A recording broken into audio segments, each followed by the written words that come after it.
Once again, this is Hero Band. We're giving you more music. Do we have any lovers in the house? No lovers? All right. Looks like we made it. Look how far we've come, my baby. Might have took a long way. We knew we'd get there someday. They said, I bet they'll never make it, but just look at us holding on. We're still together, still growing strong. Come on, sing with me. You're still the one I run to, the one that I belong to. You're still the one I want for life. Oh, you're still the one that I love, the only one I dream of. You're still the one I kiss goodnight. Ain't nothing better. We built the youth together. I'm glad we did listen. Look at what we would be missing. They said, I bet they'll never make it, but just look at us holding on. We're still together, still growing strong.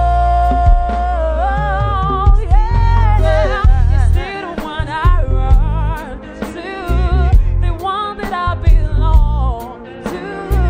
You're still the one I want for life. Oh, you're still the one that I love, the only one I dream of. You're still the one I kiss goodnight.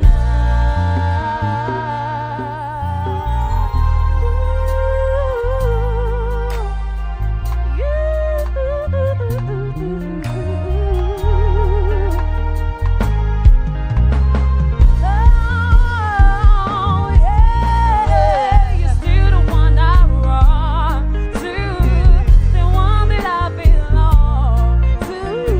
You're still the one I want for life. You're still the one that I love, the only one I dream of. You're still the one I kiss goodnight. Hero Band. We hope you're having a good time. Yeah? This is to the African black ladies in this. And in case you're proud of being African and black, it's a dedication out to you. Just like this sun, last Saturday, you light up my life. The only word I've ever seen, you smile so bright. Just yesterday, you came around on my way, yeah, yeah. You took my arms already when you were starting shaking. Yo, you didn't make a brother sing. The ordinary being supernatural. And you are the brother than the star, brother than the moon. I love you just the way you are. And you are my African queen. You're the my dreams. You tell me where I never been. You make my heart ting-a-ling-a-ling. Oh, love, you are my African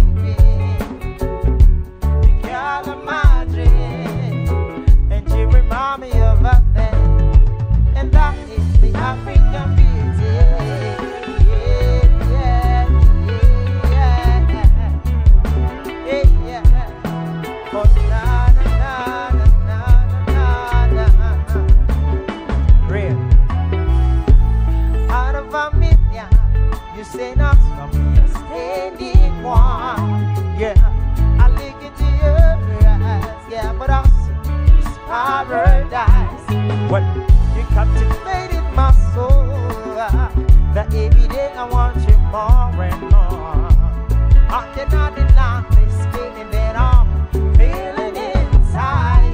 Well, no one could never take your place. No one can stand your race. You're too fat to connect your wrist. And you are the one that makes me smile. Make me feel like a water upon the night. And you are my African queen. You're the magic. You tell me where I never been. You make my heart go ting-a-ling-a-ling-a-ling-a-ling. You are my African queen. You're the magic. And surely you remind me of a thing. And that is the African beauty.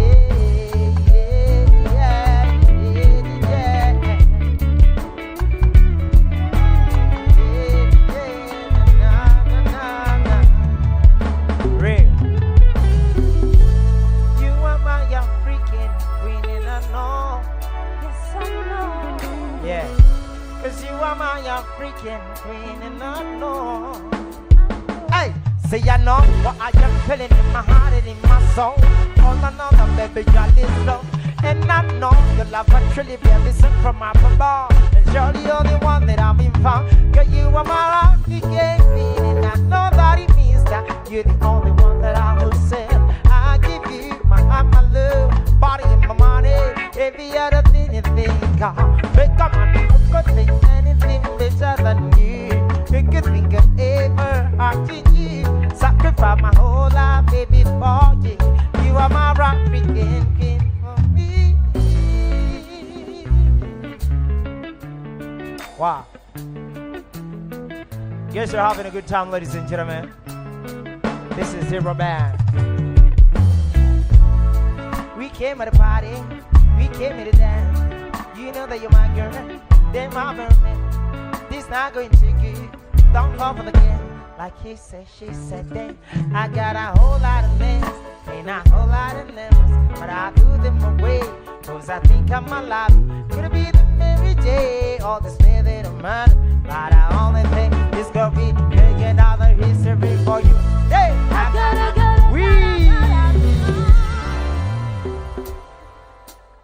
dedication all to the people enjoying up the vibes of this evening. We are here, man. We just to put you in the right mood. Aye. Touch your neighbor. We came at the party. We came here to dance.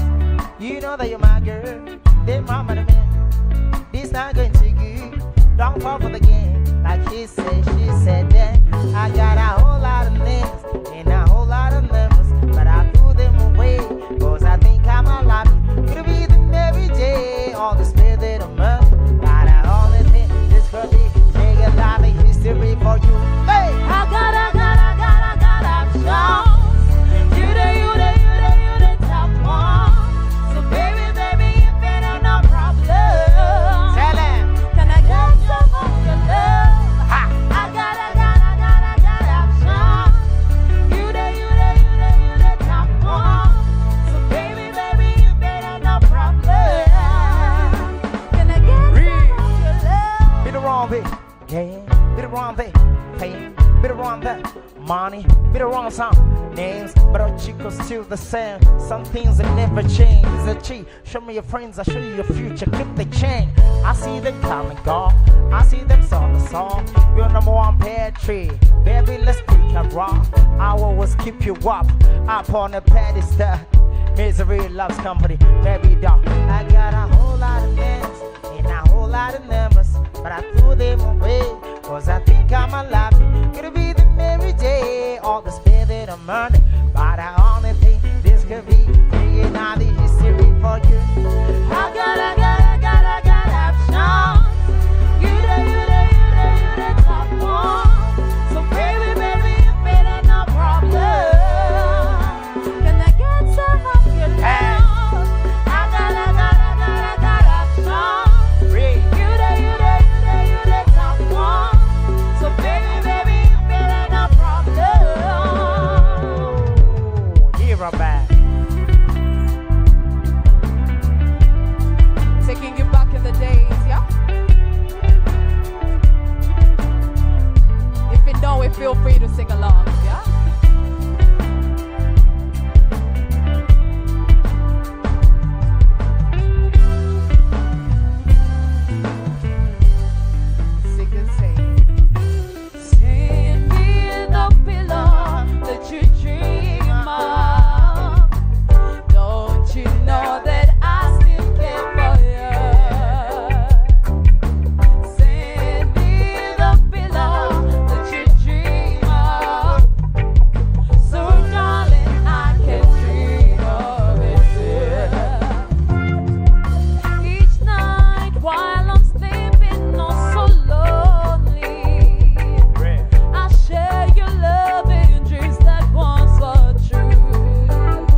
Hello and Chikati, Uganda, make some noise. Woo!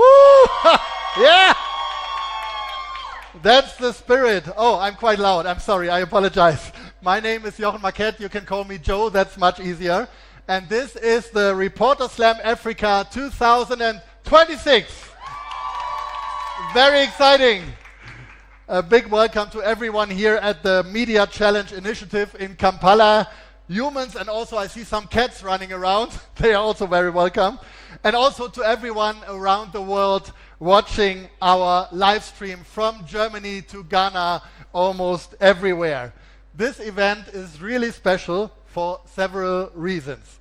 First of all, this is the very first Reporter Slam ever in Uganda. Yeah, it was urgent to come here. And for me, as well as for some colleagues and also slammers, that meant something great. The chance to travel to this beautiful country. And before coming here, I heard many things about Uganda. A friend told me enthusiastically about the mountain gorillas, of course, and about rafting on the Nile. But I have to admit, my family doctor, on the other hand, strongly warned me not to swim in Lake Victoria for reasons that, as a man, I don't want to explain in detail here on stage. You probably know more here in Uganda. And this doctor gave me one more advice. He said, whatever you do, don't try to drive a car in Kampala by yourself. So I managed to stick to that advice for 2 days now, and as soon as I've seen the Boda Bodas, I completely understood what he meant. So respect for everyone who's driving here. I'm sure you learned it. But beyond this wonderful travel experience, it is also a great opportunity for our show format to bring it to Uganda for the first time. Uganda has such a young, dynamic and enthusiastic population, and that makes me very optimistic about the future of a global trend called live journalism, which means presenting journalistic stories and investigations, often in an entertaining way on stage. While I've been here, I also learned that the Media Challenge Initiative already has something similar. I honestly didn't know that before. It's called the National Newsroom Contest. Very interesting. Some of you will know it, yeah? A great invention. And also, I was impressed right over there in the cafe. There's a wonderful slogan on the wall saying, journalism can make the world a better place. I totally agree. So this seems to be the perfect place to host the first Reporter Slam Uganda. So thank you that we can be here, MCI. What a place. Abbas and the team, wonderful. 2 other African countries have already discovered the potential of this format before. In 2024, we hosted the very first Reporter Slam Africa in Cape Town at that time, South Africa. And it was such a success that there is now even a spin-off in Johannesburg. More about that a bit later.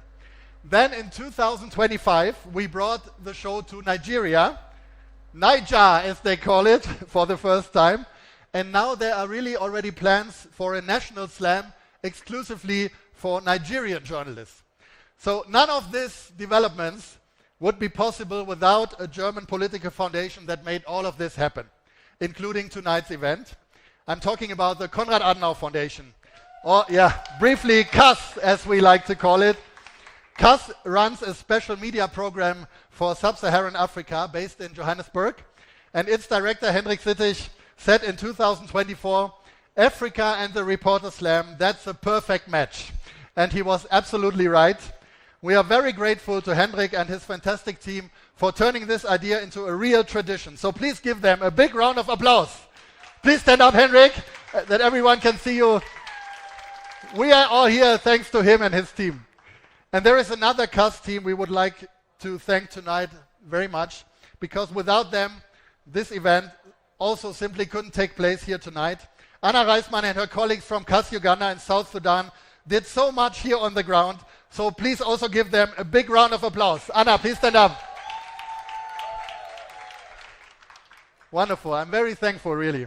Now you know that many people helped to make this event happen. But many of you might still be wondering, what exactly is a Reporter Slam? And if you don't know yet, that's absolutely fine, of course. It's even more wonderful that you came anyway without knowing what it is.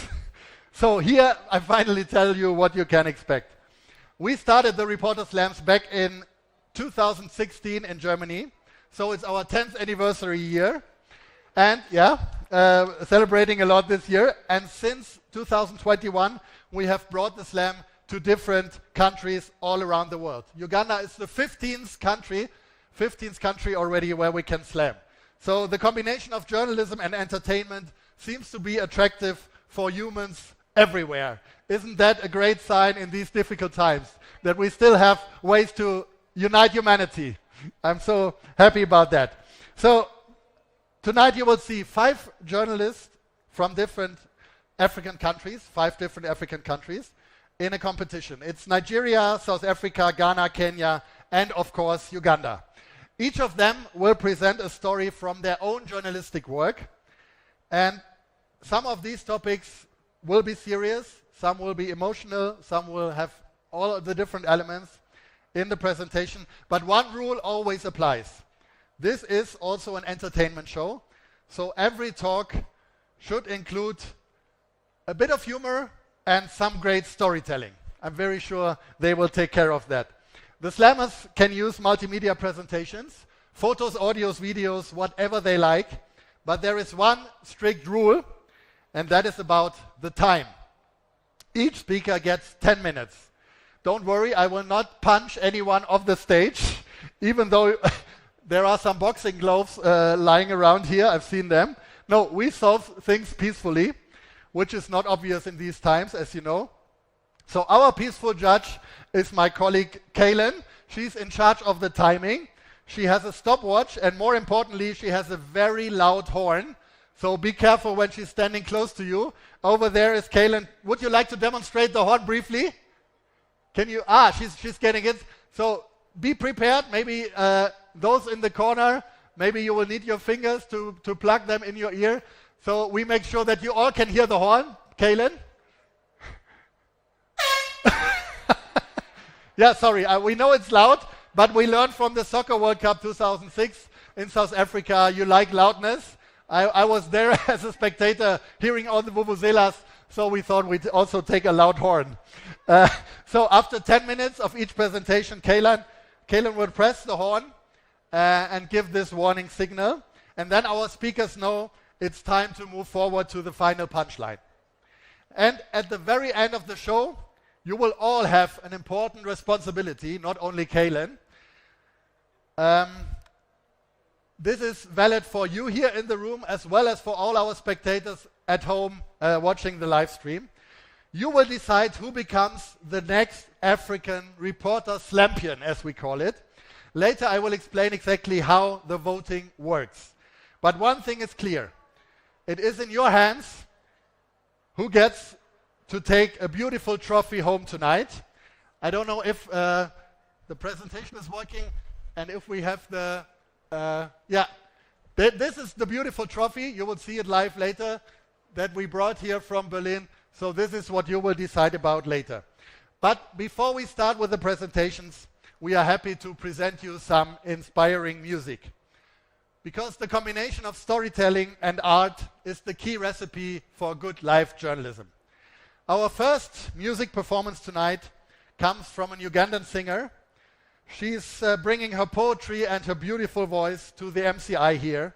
She will sing 2 songs at the beginning, one after another. She will present the titles by herself. Please welcome Cabera Angel. Is she here? Yeah, and her guitar. Cabera, the floor is yours.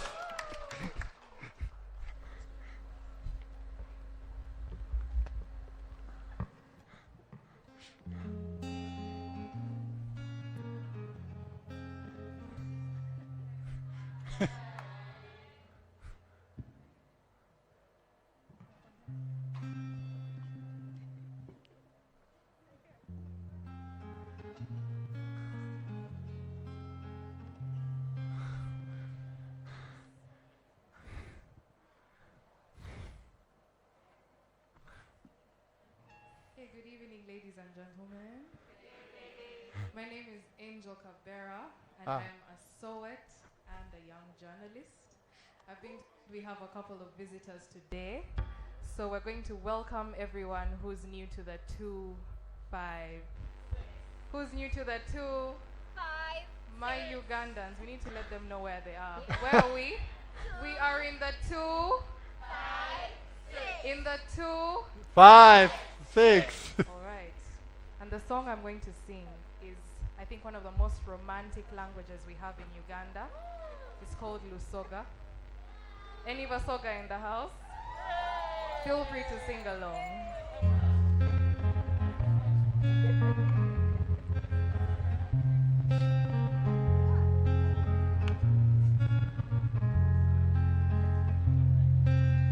Okay, we're having a few technical difficulties.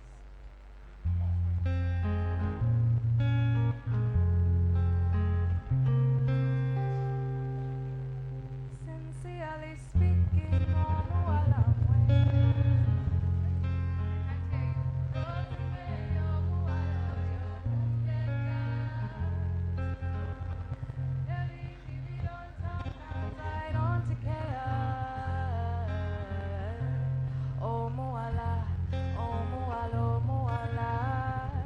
so for our visitors, Omuala means girl, right? And this gentleman is saying, sincerely speaking, Omuala, I love this girl. She's called Rosemary. I love her so much. Right? Have I translated it properly? Okay. Okay. It doesn't matter. Okay, they're changing the wires.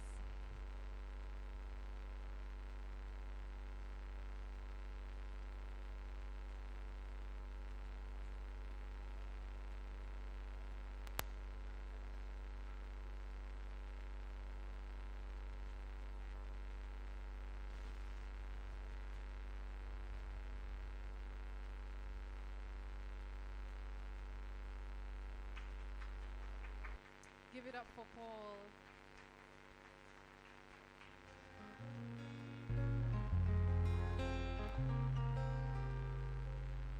Sunguala ya mala ya mwena, weye changa ya mala ya seta, tia maita mekapu ayenda wasamona, omuala,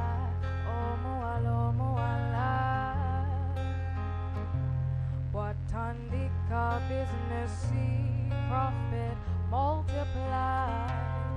When she speaks, I start to see favor come alive. She makes me so happy. Oh, my heart to be tipa. Oh, muala, oh, muala, oh, muala. Sincerely speaking, I can't hear you. Rosemary, yo mualo, yo mumbeta. Ebindi be on tampons, I don't care. Oh muala, oh mualo, muala. I want to let you in on how there's no better place to be than the 2, 5, 6. Welcome to the land of milk and honey. Welcome to the land where ghost officials take real money. You are in the 256, the land of potholes and pot bellies, of sleeping giants in our parliament chambers. As you can already tell, I come from the land of complainers. But today, we're not here to complain. I want to let you in on how there's no place like the 2, 5, 6. Yes, we do come from the land of milk and honey, but we also come from the land of matoke and odi, of malakwang and malewa, of firinda and ugali, of chicken and chip states in Wandegea and Kabalagala. Forget KFC and remember Mama Nachi finger-licking good katogo at the break of dawn. Let's tell them there's no better place to be like the 2. See, when Churchill called us the Pearl of Africa, He wasn't talking about flora or fauna. He must have been lost in divine's beautiful eyes, trying to see what treasures are hidden behind Cabera's milky white smile. Churchill, he wasn't talking about tree climbing lions or the impenetrable forest in Chisoro or the marches on falls. Churchill was talking about the beautiful women of the two. And right now we are in Kampala, the capital where we eat our Rolexes because we can't afford to wear them. Kampala, the capital of poetic merchants. Butunda wankumi biri bulega wasatu, butunda wankumi biri bulega wasatu. A literal rap battle in the middle of the street. Let me tell you, there's no dull day in the 2-5. Now, we can't explore this entire one poem, but I hope my verses have in a John Hanning speak. Ladies and gentlemen, order yourselves a Nile and welcome to the 2. Thank you. Yeah. So I was told that we have Nigerians in the house. Eh? So I wanted to sing something from home, but also something that we all enjoy from East Africa, the whole of Africa, right? Do we know Adekunle Gold? So you guys know this song. Stacking up my money, got no time for you. Money Kulepo, I don't care for your hate. Me no frightened.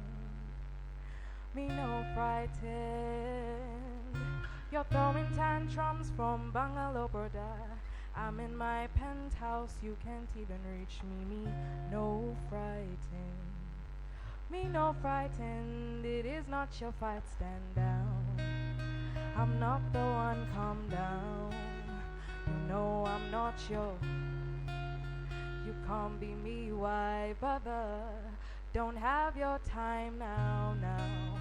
Ole mumi, bow down.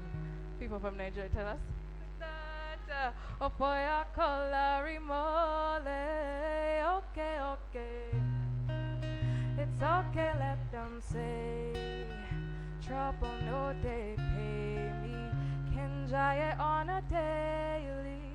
Okay. We gotta let them. I just want Jaye. Okay. Shaba.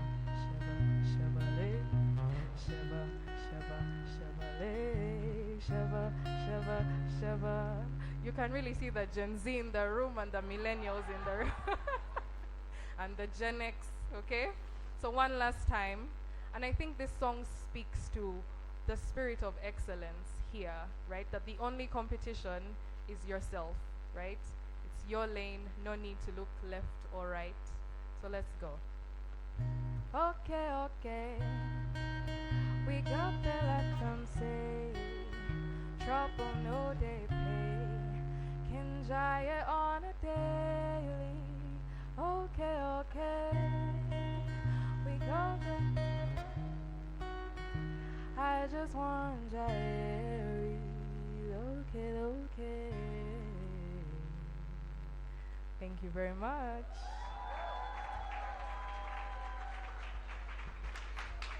Angel Cabera. Wow, I'm so glad that we can hear her 2 more times later during the show. I learned so much already during the first songs. Amazing. 2, 5, 6. Okay, now we move on to the reporters, but not into competition right away, because I would like to invite someone on the stage who already knows exactly how it feels to perform in front of such a tough jury like you. She won the Reporter Slam Africa last year in Lagos. And here at MCI, there was a big public screening of our live stream, our first screening ever. I was so happy. And there were huge cheers when her victory was announced. And because she won that competition, she was also invited to perform at our big annual final in Berlin in front of more than 500 people. You will see a photo later. So please welcome on stage Yada Wanjiku. Yada, please come to me. So, I already announced it. We will show you a photo of the big venue of more than 500 people in the Punchline Club in the heart of Berlin at Potsdamer Platz, where we also have our biggest film festival. So, you were there.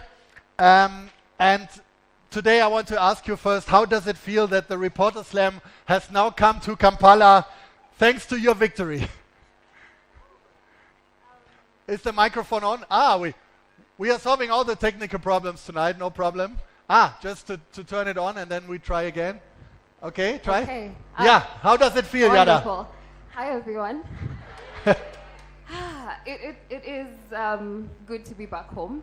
Yeah. And to get to celebrate the win with the people that supported me and the people that actually brought it home. I don't think that it was a me thing. I think that it is the community here that made that happen, and I am excited that today the Reporter Slam comes to Uganda and Kampala, and specifically in this place. Yeah, we're also excited, thanks to you.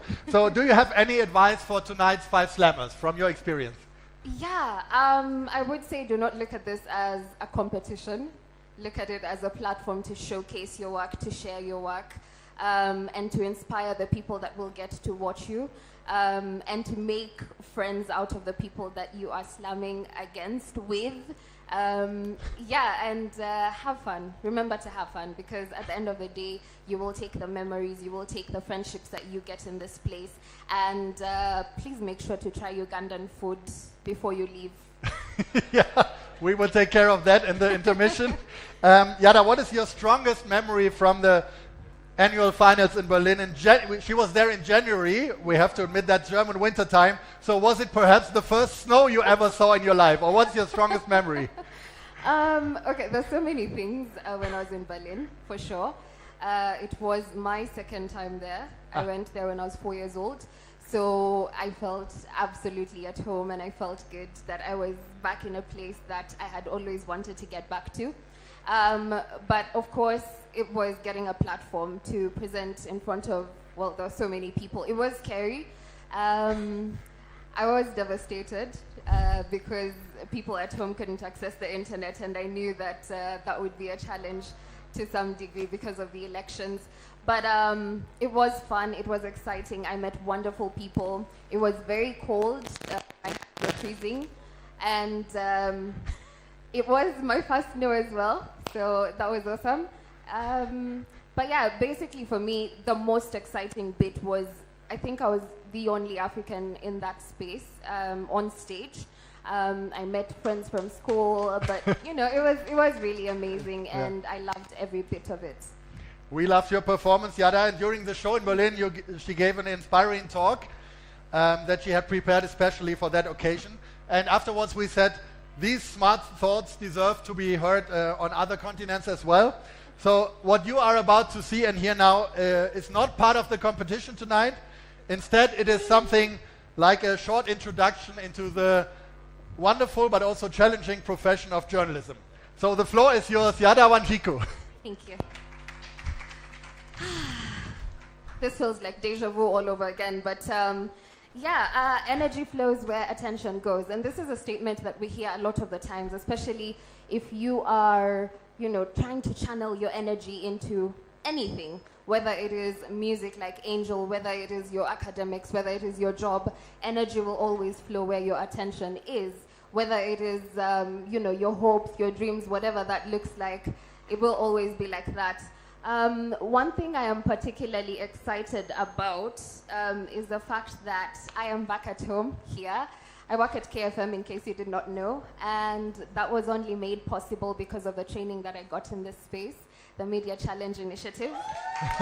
And I was polished from here in the year 2021, and I am grateful that I got to, get this experience. But I also got to share my story last year in Nigeria, and I was basically talking about how hard it is to get to that point where you are a journalist and you're practicing in the field. Everyone else gets to boast about the fact that they are informed, they know what is going on in the world, but that is only because of the sacrifice. Sorry. That's only because of the sacrifices and, the efforts of the journalists that go out into the field. And so for you to be able to say that, oh yeah, I know what I'm doing, we need to first appreciate the journalists on ground.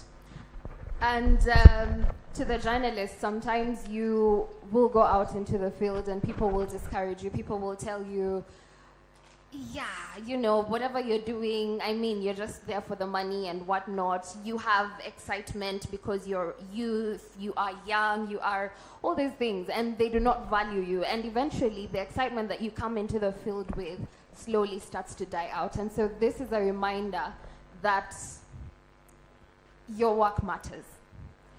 Before the slam last year, a lot of us had experienced a lot of these things. We had exploitative media houses, where you go, you work, and they tell you, oh, we're going to pay you with exposure. We had sexual harassment with people, having all these sorts of comments thrown at them or people looking at them some type of way. We had police brutality with journalists being beaten all over the place. There was cyberbullying for some. And you'll never believe what I thought. I thought that after the slam, we're going to have this big voice. Everyone is going to pay attention to us. Everyone is going to say, oh yeah, I saw you on that stage, and so now because you talked about this, we'll work on everything and everything is gonna be kawa. And I definitely thought that there would be immediate solutions to the police brutality, to the sexual harassment, to the exploitation by employers and all those things, that we're going to sit in that excitement and we're going to, enjoy our friendships and all the connections that we made. And boy, was I wrong. I was so wrong. For one of us, yes. For one of us, it was true. But for the rest of us, these are things that we still grapple with in our spaces of work, in our spaces of practice. And it can be demotivating, but those are things that can still be achieved. The duties of a journalist as taught in school are these. We have to inform and educate the masses. We have to be accountable to the people, but we also have to make them feel good. We have to entertain them. These are things that we do as journalists every single day. And we're always taught to look for the biggest headline. Who's the man that beat the dog? Because that's the unusual stuff. And if you continue to go by that, then we forget to cover the stories of people who are changing society day by day. There are people who are working every single day to see that they solve the problems in their communities. And these are things that go unreported because everyone is looking for the front page. They're looking for the biggest headline. They're looking for, that prominent byline. And the moment we keep on chasing that, we forget that our work is impactful, that our work can change lives. And so raising awareness on these things is not enough. It is not enough to go and cover a story and not follow through and not bring this to the attention until those needs of the society are met. And we could talk for ages on end, but if our work is not impacting our communities, if what I write, if what I say on radio, if what you're saying on television is not impacting your communities, then what's the point of the information that we're putting out there? And there's a lot that could be said. But while I was here at MCI, there's one thing that we were taught. We were taught to look at everything from a solutions point of view, solutions journalism. And this is something that has worked. First of all, we have niche journalism, or what we call beat reporting. And that is, journalists have their dedicated spaces. If I'm doing climate, I'm going to go all in. I'll learn everything about climate. I will report about the importance of that. And people have done that. They have done very well in their fields. And because they have adequate information, they're able to tell their people, you know what, this is what you need to know, and I'll make it relatable for you. For every plastic bag that you burn or you throw away or you do this, it affects you like this and you lose this amount of money because that is what is important to you. On the other hand, we have solutions journalism. We're going to show you what people have actually done that is working for their communities, and you get inspired. So hopefully it can work in your communities as well. Something that we do at NMG, or Nation Media Group, is the user needs model. We keep on checking what consumers want to see, and we give that to them. So, in case we're having floods as an issue, we're going to put out stories on floods, we're going to put out stories on health, on money, on all those things, and whatever receives the most attention and, attracts the most numbers and whatnot. We know that that is what our audience wants to listen to, and so that is what we give them, because that is what we're looking for. When I was talking about niche reporting, this is Mr. Gerald Tenua, and he's a very celebrated climate reporter in Uganda. If you do know him, you know that he has been doing this work for over 20 years. And he has been so good at it that every time there's anything to do with climate, you know that he's the first person that you would want to call. Of course, we have younger people that are doing that now. This is from Solutions Now Africa from here, one of the media innovations here, and Solution Stories. So this is the story of somebody who decided that they're going to take bicycles and ride patients to hospital because they didn't have ambulances. And this is the kind of impactful journalism we're talking about. And now, what we do at NMG Uganda. Before I get to that, this is Chika Uwazie. And I don't know if you guys know Silicon Valley. So Silicon Valley usually supports tech startups to take off through funding. And she critiqued them because there was a meeting where a Nigerian pitched a project. And this Nigerian said, we have an issue in Nigeria where we are not able to, transact money all the time because we need the internet and all that. And this person came up with, something that would work. We do not need internet to send money to people in our rural communities. And when this person pitched, they did not win funding. Later that week in another meeting, somebody pitched an app that reminds people to drink water. When you put these two things on a weighing scale, you would think that the person from Nigeria would get the money, but they didn't. The person that designed the app that reminds people to take water won $3 million USD to make that app. It only worked for 6 months, done. Meanwhile, people in Nigeria are still, sending money, they're still doing all these things. And that pointed at the fact that the problem is not that there's no investment. It is that the investment is going into spaces that, they die out in 6 months. So even for us as journalists, the problem is not that we lack journalists. The problem is that as journalists, we put our attention and our focus into things that we could probably do better. And that brings us to the question, what stories are we putting our time in? Where are we putting our most effort and skills? Are we doing impactful work with our skills, or are we just putting out stories to earn money? And this is what I was telling you about. What we do at Nation Media Group is that we're going to get a story, we'll put it out on socials, we'll put it out on all platforms, whatever is consumed the most, we will know, okay, this is what people want to know, and we will find the most impactful things about that. During the election period in Uganda, there was a lot of content around politics, and you would think that because it is a season, people want to see that, but that was not true. So what happened is, people were looking at posts to do with money, to do with health, to do with all those other things away from politics, which was insane. And so a lot of the content, if you go through the Nation Media Group posts, you'll find health, you'll find money and all of those other things. And so that is what we are doing. We're giving people what they need to transform their lives. And the benefit of this is that the audience is served right because you're putting what they need out. And people will most likely pay to future attention to the stories that you put out next. Of course, we are giving them what they need, so it is relevant to their lives. And of course, we have excellent resource distribution because we're not wasting time on stories that are just going to be left there. So, yeah, mine was just a reminder, like, as much as you are doing journalism and you are chasing the bag and you are doing all of that, I hope that you remember that your work matters and that your work is impactful, that somebody somewhere is dependent on your work to make their lives better. And so us choosing where we invest our time, our energy, our skills, and our efforts makes that much more of a difference. Because at the end of the day, it is okay to chase the deadline, but it is even better if someone can say, because of a story that you put out there, they learned something that changed and impacted their community positively. Thank you.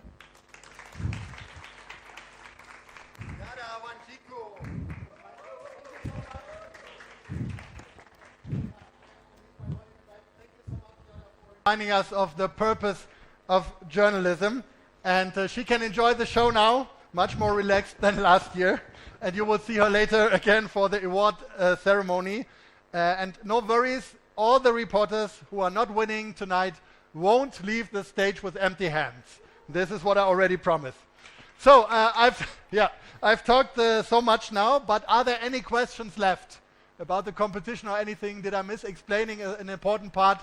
Obviously not. Great. So we can start with our Reporter Slam competition 2026. Get ready, dear jury, at home and here. And the thoughts that Yada just mentioned are a great transition to our first slammer. She's a multimedia journalist based in Nairobi. She's the editor for news and current affairs at the Standard Media Group. And she's recognized for her courageous reporting and her commitment to telling stories that matter, as Yada said. She has built her career on elevating women's voices and shedding light on gender issues often overlooked in mainstream media. For today, she has announced to tell us a very personal story. So here's for you, from Kenya, Betty Njeru.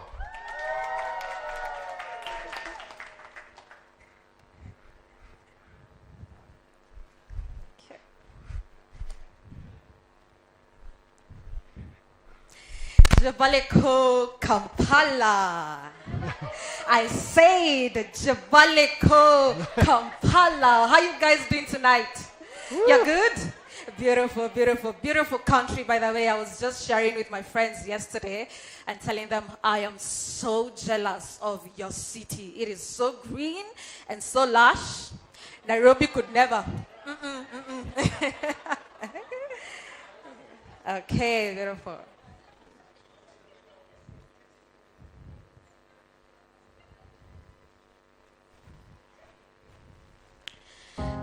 They keep asking me the same question.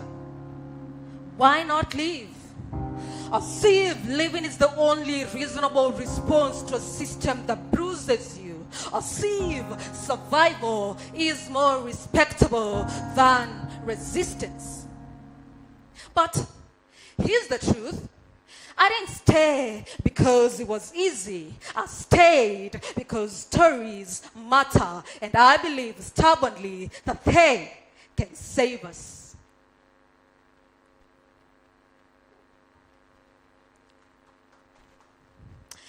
Ladies and gentlemen, the footage you are about to see may be disturbing to some, hence viewer discretion is advised. But I'm about to demonstrate some of the most heartbreaking and toughest stories I have covered in my career. Now, for context, Kenya has a femicide problem. So bad that a petition has been lodged before the president to declare femicide a national crisis. Let's watch. 20-year-old Rita Waeni Mwendo. The deceased is a fourth-year student at Jomo Kenyatta University College of Agriculture and Technology who went missing on Saturday.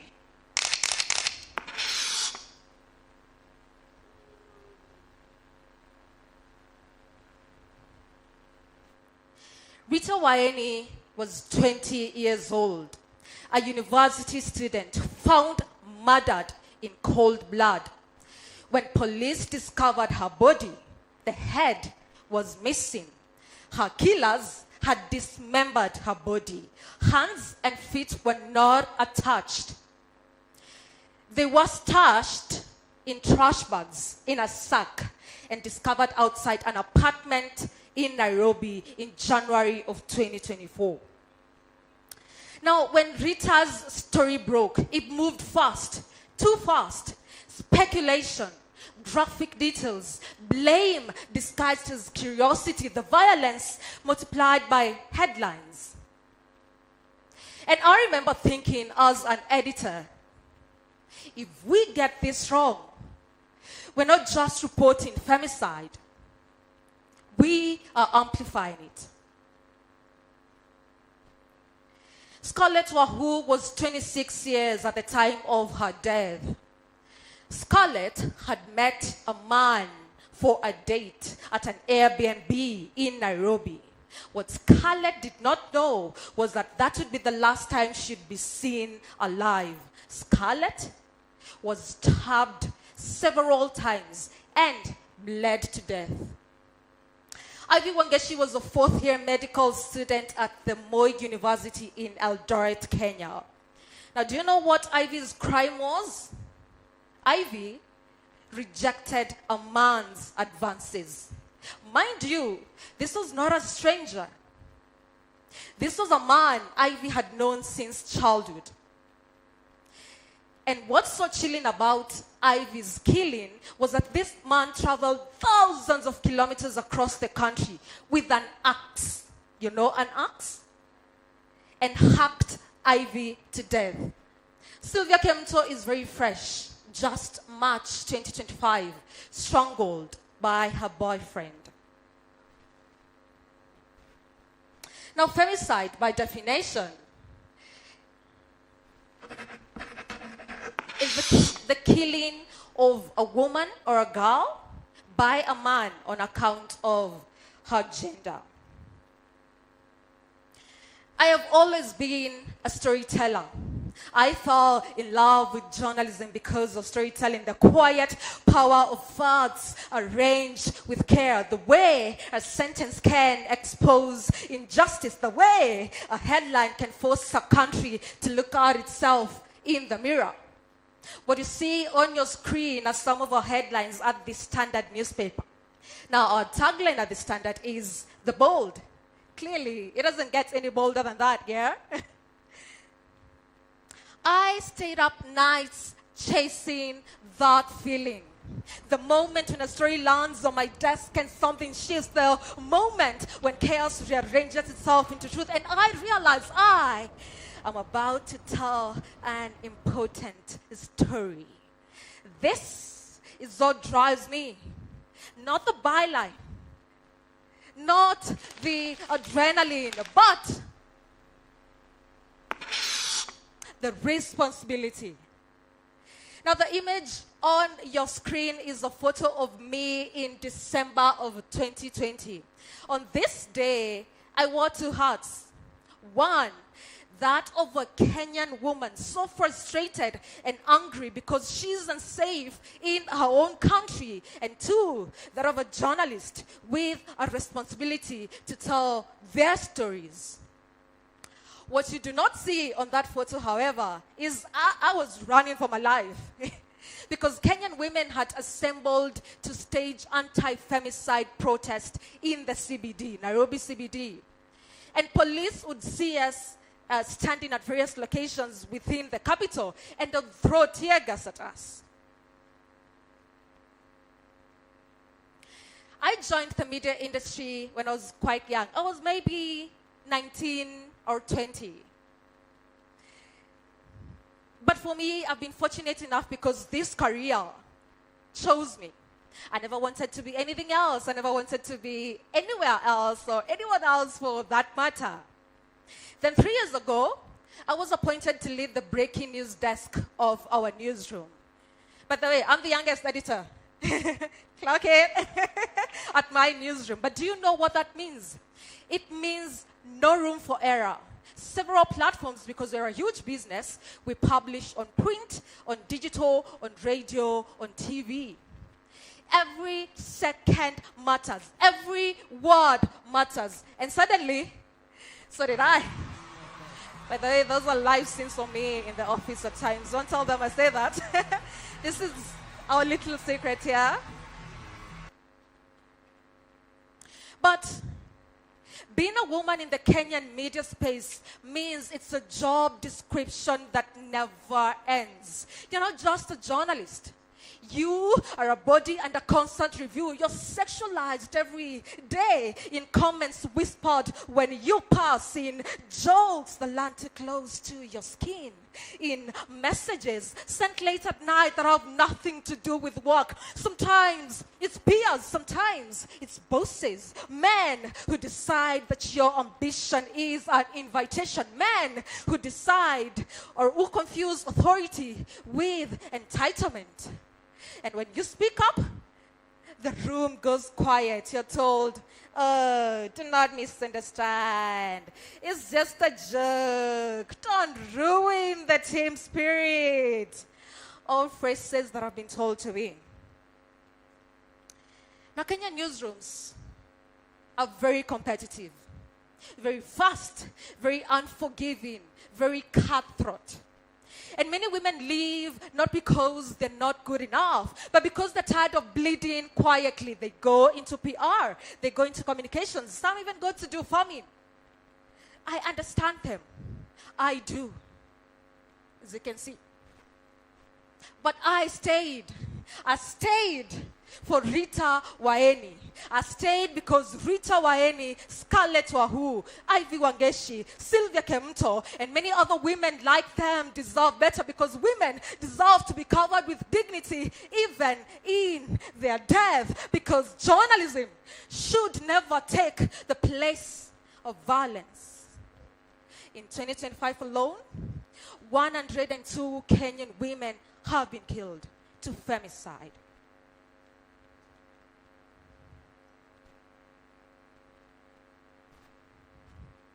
But I stayed. I stayed because I wanted to change the culture in our newsrooms. I stayed because I wanted the newsroom to look different behind the scenes. Because I want young women to walk in and feel less alone than I did. Because I want a future where young journalists do not have to choose between ambition and safety, where staying is not an act of defiance. I stayed because living would have been easier. But staying meant changing something, even if slowly, even if imperfectly. So when they ask me again, why not leave? I will tell them this: I stayed because journalism and storytelling are how I fight.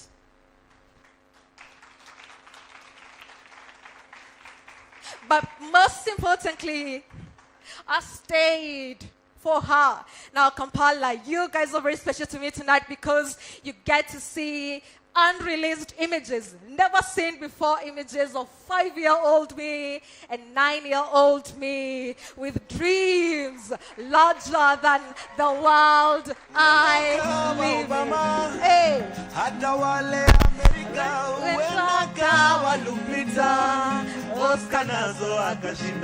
Wenda kawa wanyama, acheze swaka Uingereza, wenda kawa Kenya, mwanzilishi wa taifa.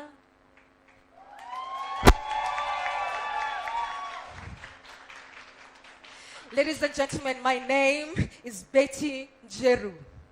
And until journalism is safer, fairer, and braver, until young women no longer quietly disappear from it, I will keep staying. Webalenya, Kampala, shout out to my family and friends watching back home. Asante sana, that is my time. Hey! Betty, wow, what a power to start that competition. Thank you so much. How can I get the transition now? First, let me give a small correction, because journalists should do that if they make mistakes. When I heard the horn, I realized the Soccer World Cup in South Africa was in 2010, of course, not 2006. So, mistake corrected, 2006, it was in Germany. Also good, but not as loud as in South Africa. So, continuing with our competition, we originally intended to announce a next slammer from Mali, but unfortunately a private incident prevented his participation. We very much regret this. Please send a round of applause to him in Mali. Maybe he's watching us. Albert Karim Traoré. This applause is yours. All the best for you and your family. But we still have 4 more competitors in our wonderful Reporter Slam Africa 2026. And the next one, before we come to the intermission, is a journalist from Ghana with deep expertise in investigative reporting and uncovering disinformation. He currently serves as a program manager at the Media Foundation for West Africa, MFWA, and he's known for his dedication to holding power to account. His work shines a light on issues that shape public life and demand transparency. And he has taken an incredible effort to be here today. Until yesterday evening, it wasn't even clear whether he would be able to make the journey. But then a window of opportunity opened. He packed his luggage. He rushed to the airport. He boarded the plane. He flew all night and made it just in time. We are thrilled by his tremendous dedication and welcome him to the slam stage, Koku Croa. Asante.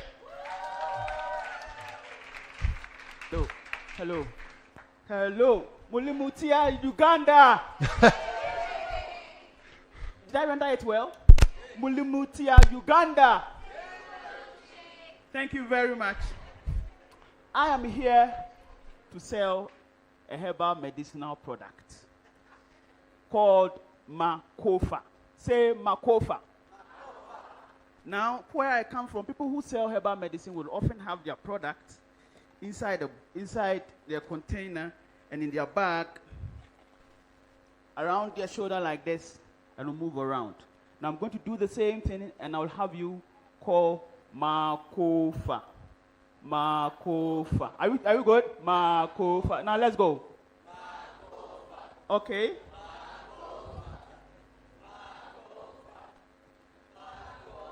Thank you. Thank you very much.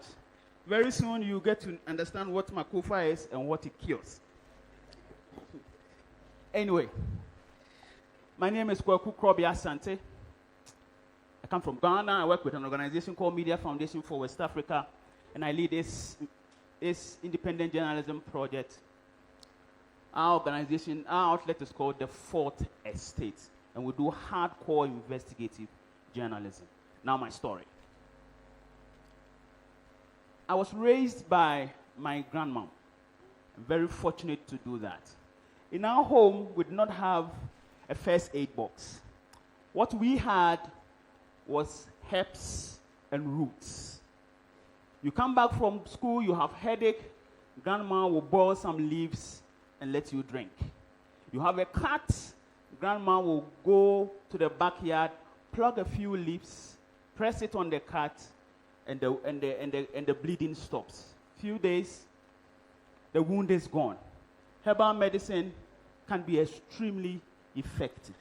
And sometimes, when the problem is inside the stomach, you go with this one. Do you use this here in Uganda? You grind, it goes down the bottom, right? That's right. So herbal medicine, it's good. Growing up, I thought it was only in our home that this was happening. But I realized that 80% of Africans rely on herbal and traditional medicine as their primary source of health care, according to the UN. Now, in some countries, the data is even staggering. People use 90%, 95%, and what have you. We use herbal medicine because of the pride we have in our traditional medicine and herbal medicine. And sometimes because some people cannot afford the orthodox medicine. In fact, it is everywhere in our markets. From the herbal shops, the organized pharmaceutical shops, from the streets, people will sell herbs and roots and barks of trees. And sometimes there are even people who will sell in buses, moving buses, just like what I was doing. There's an interesting story in Ghana where a man shows up to sell in a bus. And you know, sometimes when they come, their product can heal everything. In fact, it can even raise the dead. From Ebola to meningitis, foot rot, blindness, what have you. This man shows up and he says, my product is able to cure forgetfulness. He managed to sell a lot to the public and then manages to forget his own product in the car and walks away. Now he comes back, he wants to come for his product. Oh, sorry. The people say, if you dare touch this. But what we are seeing is that the proliferation on the market is beginning to create a problem for the public. Because the government institutions that are set up to regulate the traditional and herbal medicine practice have become weak and the regulatory system are shattered. The media houses who are supposed to play the watchdog role for the citizens to tell us which one is good, which one is fake, are also sleeping on their job because of money. And today in Ghana, we have a crisis of kidney, right? People are on dialysis. Just 2 days ago, the health minister announces that 4 million Ghanaians are having kidney crisis, chronic kidney disease. That's 19% of our population. As journalists, we decided to look into it, to deal with this problem as investigative journalists. And as we often say, when the problem is pervasive, when everybody knows the problem, the solution is not to continue to throw words at it. It's not to continue to, describe the problem. We all know the problem that we are facing. We decided to mock the system so that we would see how porous and weak and dangerous our lives have become.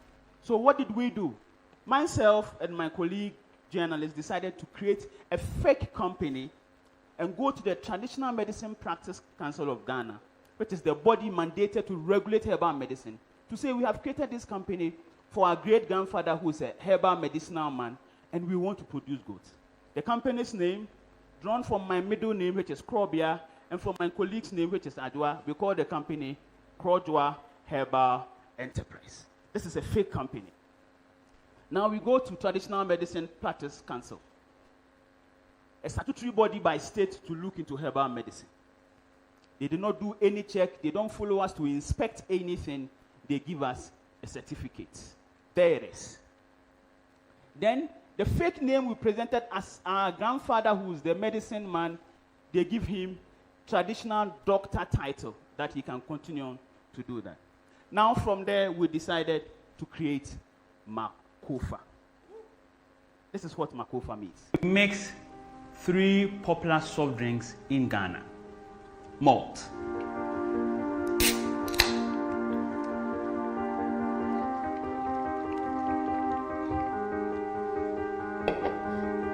Coke,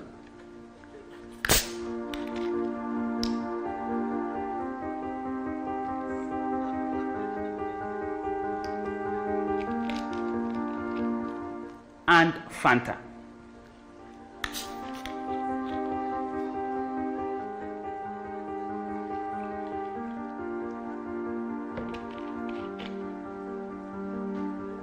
This is to create a concoction we call Makofa Herbal Mixture. The name Makofa is basically derived from the first two letter words of the 3 soft drinks. Ma from malt, Ko from Coke, and Fa from Fanta. Makofa Herbal Mixture. Now from here, we get our colleagues to stand and take a photo. We say it is going to give men manpower, because that's what the men want. And for the women, it is going to help them with their cramps, menstrual pains, and improve fertility. From there, we say, let's go to the media. Let's present it to them. We just sit in our office, call them and say, we have this product. Our rule was simple. Just ask us for the Food and Drugs Authority certification that we are mandated to produce this, and we will stop. But guess what? This is what we found. Makofa Herbal Mixture. A dream it's a swan mastery. Correctio Makofa Herbal Mixture. Didn't you know a drugstore and as a herbal soap for Tobia? Makofa. And easy. And easy. Makofa Herbal Mixture. A year draw say. Mesra Numbimani. Makoba herbal mixture and so. But it's a winner pain, bra, waya bra, bomodia. Now, if you can't end up on your tools, so I compare Makofa herbal mixture and I know the best of all problem. A one-time solution for menstrual related problems. In Nanya won't mean well, wow, I think I work for me, man, and member.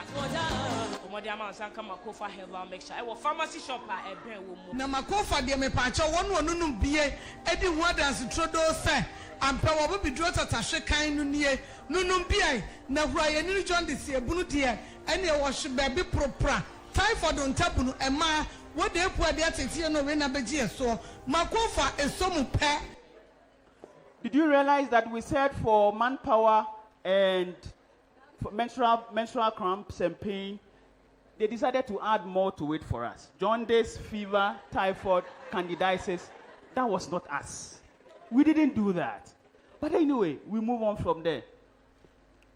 8 popular media houses in Ghana from 4 regions decided to market this. Only 2 media houses, succeeded. They just asked us and we stopped. And the strangest thing, after we did this, the public started calling us that they wanted to buy Makofa.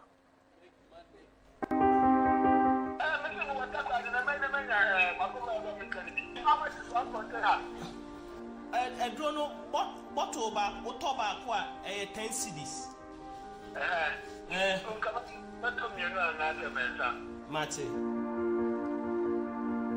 That. So at some point when we received this call, I was stunned. So I was actually stammering because I didn't expect it. So you could hear that I was. That's the point. We were all stunned that the public could do that, and this is the problem. Yes. Now the impact. The story became a scandal in a way that the public were scared, were mesmerized. Is this how weak and porous our system is? Immediately, the health ministry said they were investigating the staff of the Traditional Medicine Practice Council, the body that's supposed to look over traditional medicine practice in Ghana, over this investigation. The Food and Drugs Authority's director said you're going to clamp down on the media houses that failed this test. But what gave us a lot more satisfaction was the public. We resolved that the public should see how weak the system is, how porous the system is, and therefore they can be minded that anytime they see a herbal product out there, they would first be minded to ask, is this really certified? Is this another Makofa? Right. But the downside for all journalists, as we tell these beautiful stories, there is the threat. In my newsroom, we have seen defamation suits, we have seen threats to attack us, people, digital threats and all that. But this new threat was out of our minds. They say the traditionalists decided to take it the traditional way with us. Somebody went to the river god to curse us for undermining herbal medicine. Quantasa, unchena mjina asum quantasa, unchena mjina. Amatrasi abopa amuni omuni. Amakwa bopa ajisika tianko fobi kaso mum sabomam bre ahabedro foase ananam. Sika no de omaji. So maji mpa nananam mumutimi ni. As I end my presentation, I call on all journalists, investigative journalists, everybody reporting, to take up accountability reporting. Sometimes just don't throw words. Let's look for the loopholes. Mock the system. Even those who consume media, support journalists, bring things to our attention. And then when it comes to these press freedom issues, come to our aid. This man says he has cursed us. Well, we won an award from the story and many other, blessings that we would get from it. And so today I came to sell Makofa to you. I am hoping that when I'm done with this presentation, you will see a long queue of people who would want to buy Makofa. How many of you want a bottle? All right, see you. Thank you very much. Koku Croa Asante, he will become a rich man tonight. So, after 2 out of 5 competitors have performed, it's about time for a small recovery, I'd say. We'll now start a break of around 30 minutes. For the people here at the MCI, I have an important announcement. So, of course, you can go to the restrooms if you need to. If you want to have drinks and food, please stay at your seats. You are served. We have some waiters and waitresses there bringing you plates with wonderful food.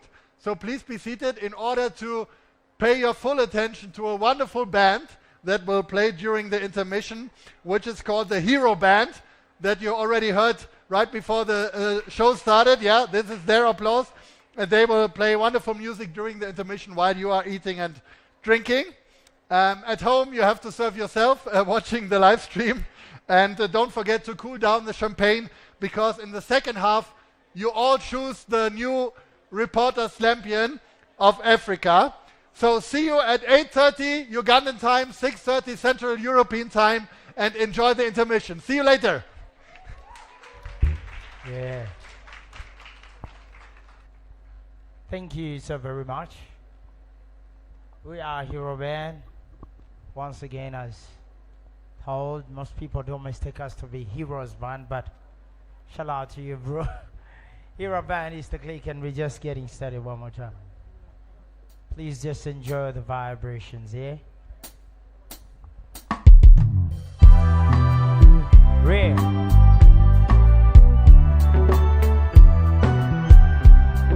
Yeah. Hello, how you doing? My angel, my one and only, the only one that I'm missing. Would it bring me joy and blessings? You know, girl, I love you, and I just wanna say I did. But before we work tonight, I just wanna let you know that you're the brightest. Baby, you're the greatest thing I see. You're the finest. The way you're shaking your flames like me, you're the highest. When it comes to rating, you're the lead. My princess, my only one lover, and I just wanna let you know that no one be like you. See, I've been through many places and see many faces. No one, they cannot replace you, 'cause you are a blessing. No one, baby, you're driving me crazy, but you are my baby. No one. Girl, no one like you, like you. No one like you. Yeah. So when I never the sun so when I knew me zani. So when I brought you to take a girl me zani. So when I know oh, let me see you for the minute. Oh, mother, mama, let me see you. Baby, let me. Wow. Hey. Surely Uganda.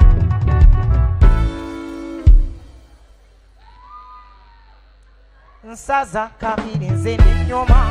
Sitera kukuru ngolu teko. Pakize yemi wula jamini mabiyeko. Ezengege zena vyekorero. Ibijanjalo kumanyo na vijeko. Nzena kwesu ngatanga tizali amapira. Kati kwe kete nangu zena kagato.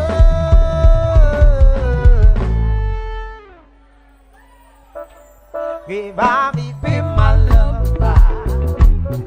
Yeah. When naughty, no. Please be my lover.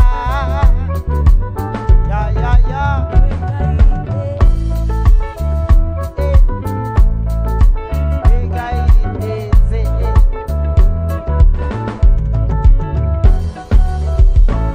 Change baby, chidi, just tell them up one heaven. Not up to save up of the chete.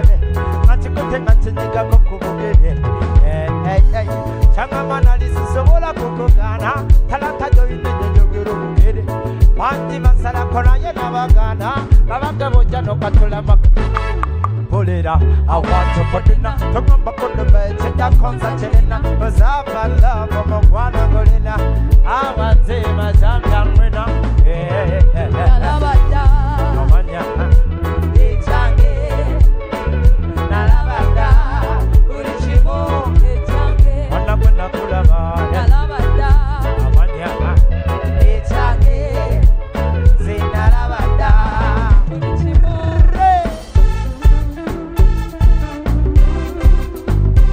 Vibration time now. Give it to them, tell them now. Hey, give it to them now. Give it to them, hey. Give it to them now. Give it to them. Yeah. Love you, gather, you feel the same. I don't wanna play.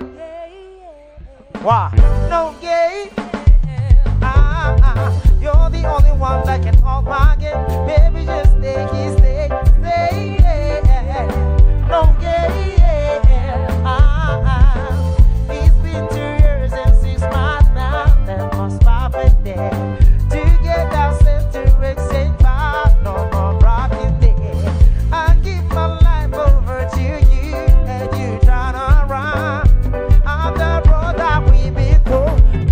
Yes, I prayed about Jack and Loki. I can never own you. You're mine. I want you to get on my mind. Check that one. Quick. Vibration on. Yeah. Wow.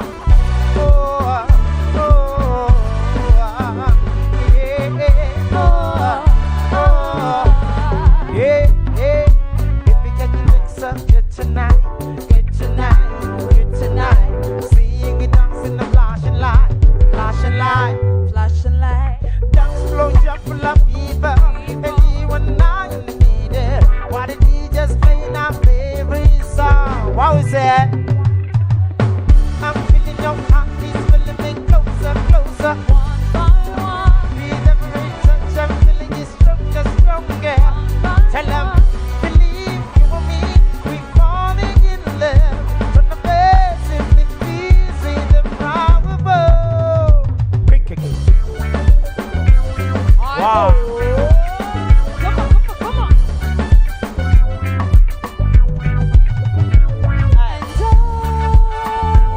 Been thinking in the rain, double on it. And been holding hands with you, double on it. Double on it. The people sing and dance, double on it. There's always just a chance, double on it. For you to find romance, double on it. And you have had a lovely day, double on it. And you have made us feel so strong, double on it. Come on, double on it. The people sing and dance, double on it. There's always just a chance, double on it. For you to marry romance, double on it. And now, so you can sing, dance, love, feel double on it. Wow. Are you listening? You really Taking you back to the good old days, yeah.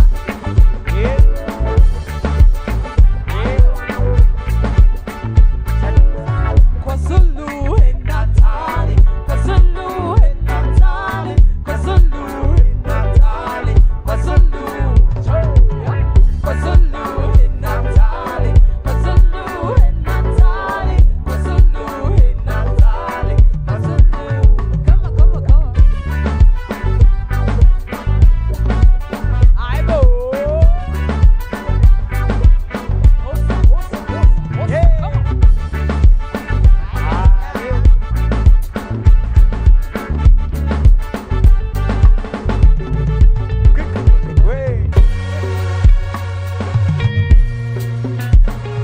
Wow.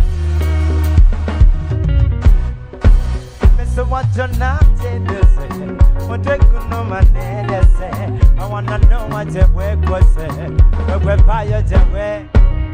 Hey, but I know, but they got put you back, they got to see medication.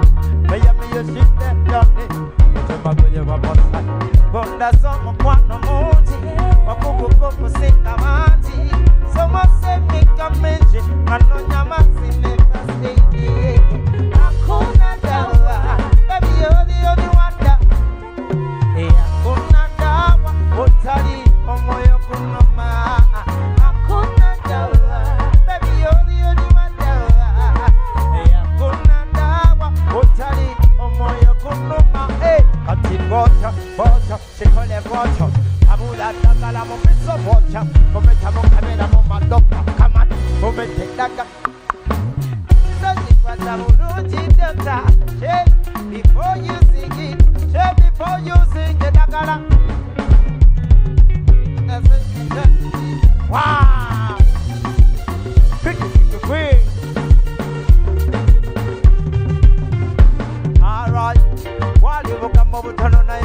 sola mumokwano. We want her, you set me free once more mumokwano. We want her, kesa wanga mabele, the finger yekizamo.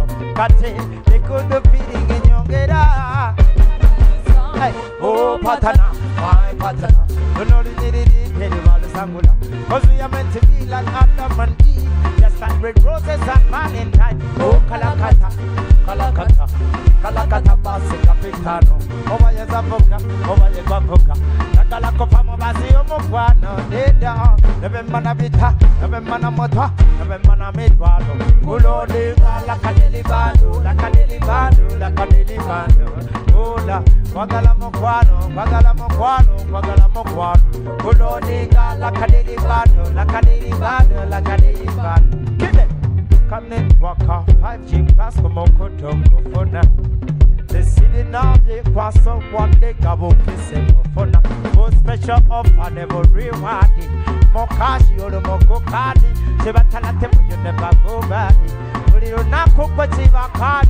Oh, Patana, my Patana. You know the need tell you about the Sangola. Cause we are meant to be like Adam and Eve. Just like the resources are body, bam, bam, bam. Vibrate. Yeah, yeah, yeah, yeah.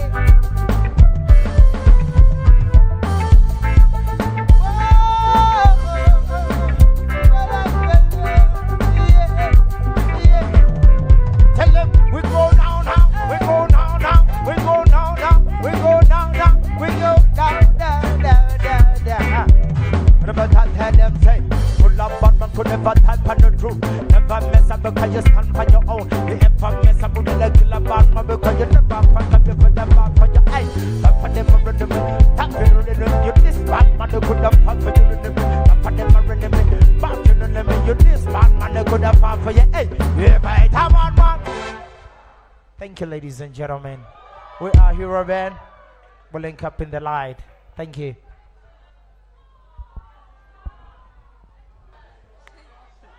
Huh?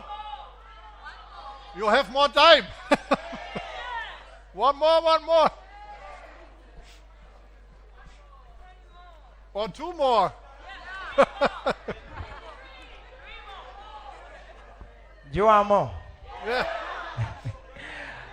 Officially greetings in the name of His High, the Imperial Selassie. Ja, Rastafari. All right.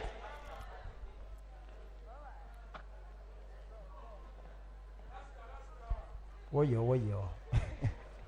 Thank you, ladies and gentlemen, for being vibrant, yeah?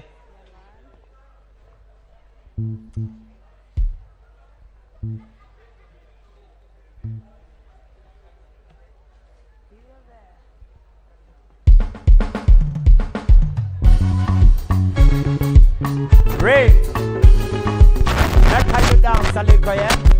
Aye. I live my life like a superstar. It's to those who believe or the little say. And no mic. I rise them up. Mono mob. Shagalan Sabatuleng, Momo music go over sing them up. Mono mob. This is a brand new style and a brand new fashion. Mono mob. Shagalan Sabatuleng, Momo music go over sing them up. Mono mob. This is a brand new style and a brand new. Tell them say, chili, I'm chili. Rockade kata update today. Bam chile. In my yard, don't mind where you get it. God made it. Rock around, tell us the bit. Have to make it. Come bring your feet up, trying to get it, make it. Now stop it, rough and make it. Hey, do what to do. I took this and this. Come and take a wakati, go dance slow wakati. Bawakana matrasi, bawakati, kubakati, kuchakasava ajati. Lava bakati, nobody could be the conversing. Kugali kogemazina kakakati. Yeah, nyakugami nyamboti. Jusa kugami wana. When I'm Mikey, I sing it in this saga. Never you gonna come and mess him up. When I'm Mikey, I sing it in this saga. Never you gonna come and mess him up. When I'm Mikey, I sing it in this saga. Never you gonna come and mess him up. When I'm Mikey, I sing it in this saga. Never you gonna come and mess him up. Tell them.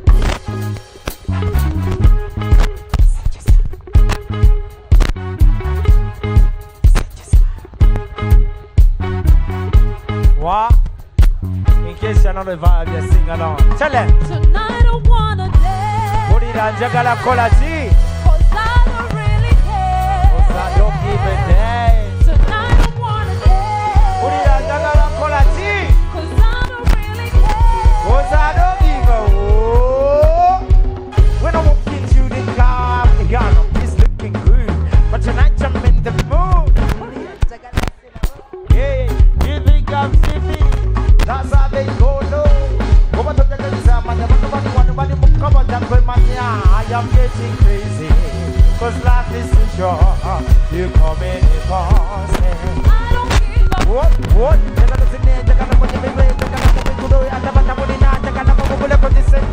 Tonight I wanna dance. 'Cause I don't really care. 'Cause I don't give a whoop. Tonight I wanna dance. 'Cause I don't really care. 'Cause I don't give a whoop.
Thank you so much. It's been Hero Good night. Band.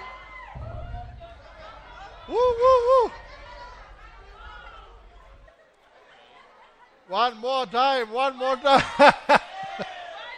Hero band, hero band. No, don't leave. Don't leave, you have more time. Okay, really?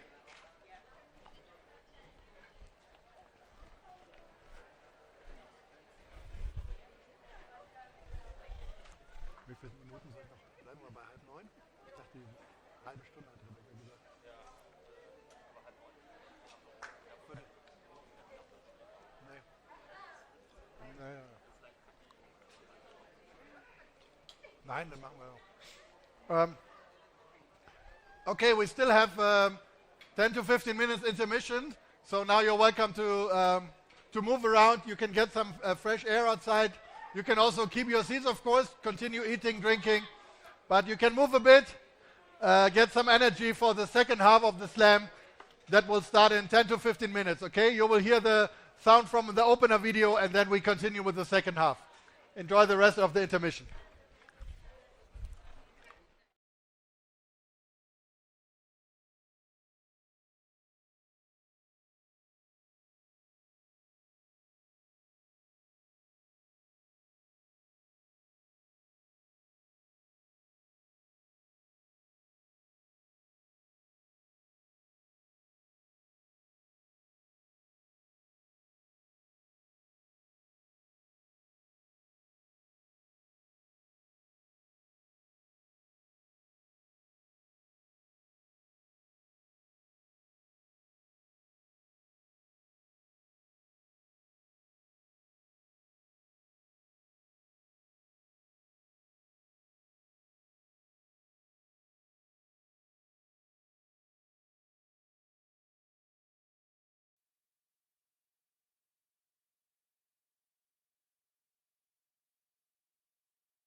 welcome back to the Reporter Slam Africa here in Kampala.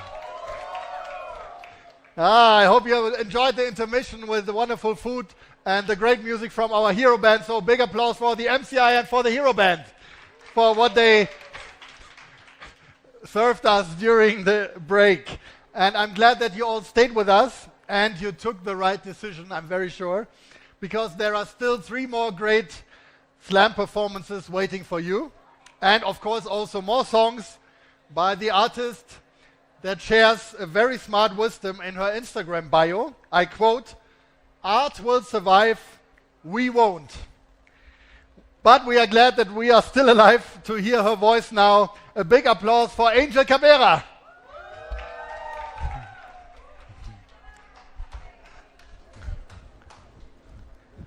Hi everyone. Mic check, mic check.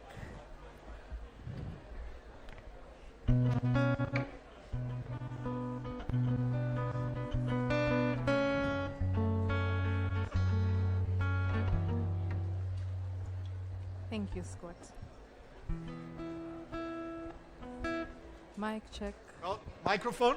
Hello. Baby, I just don't get it. Okay. I know you all know this song, so feel free to sing along.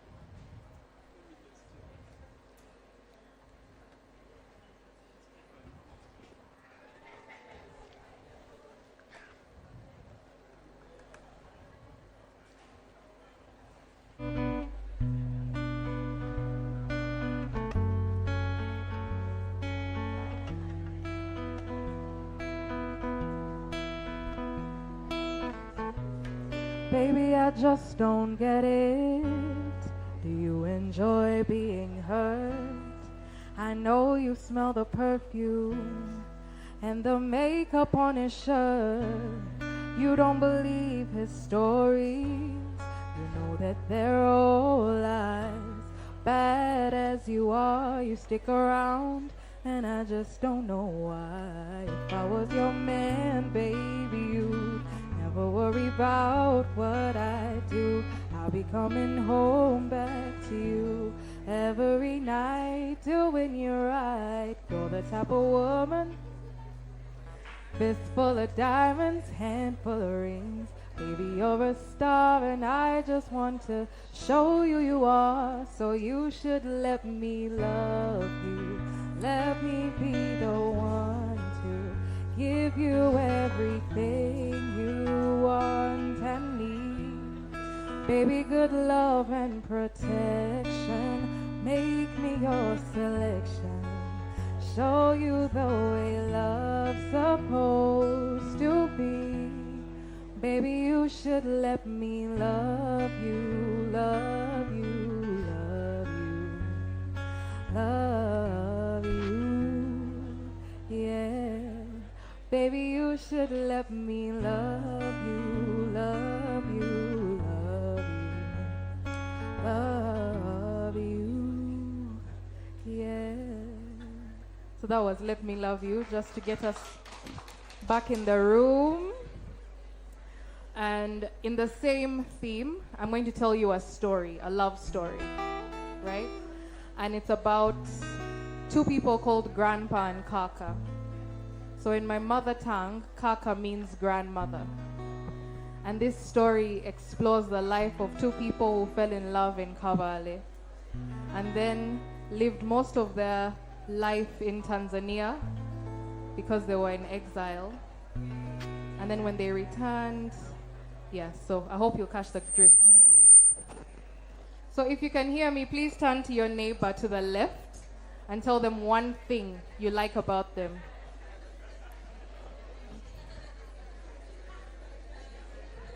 You have to find a neighbor.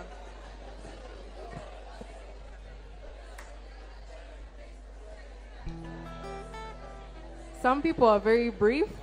You're done? Okay.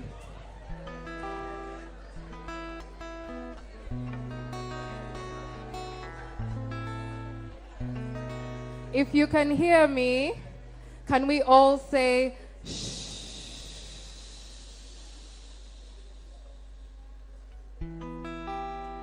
Once upon a time, a story of true life and true love.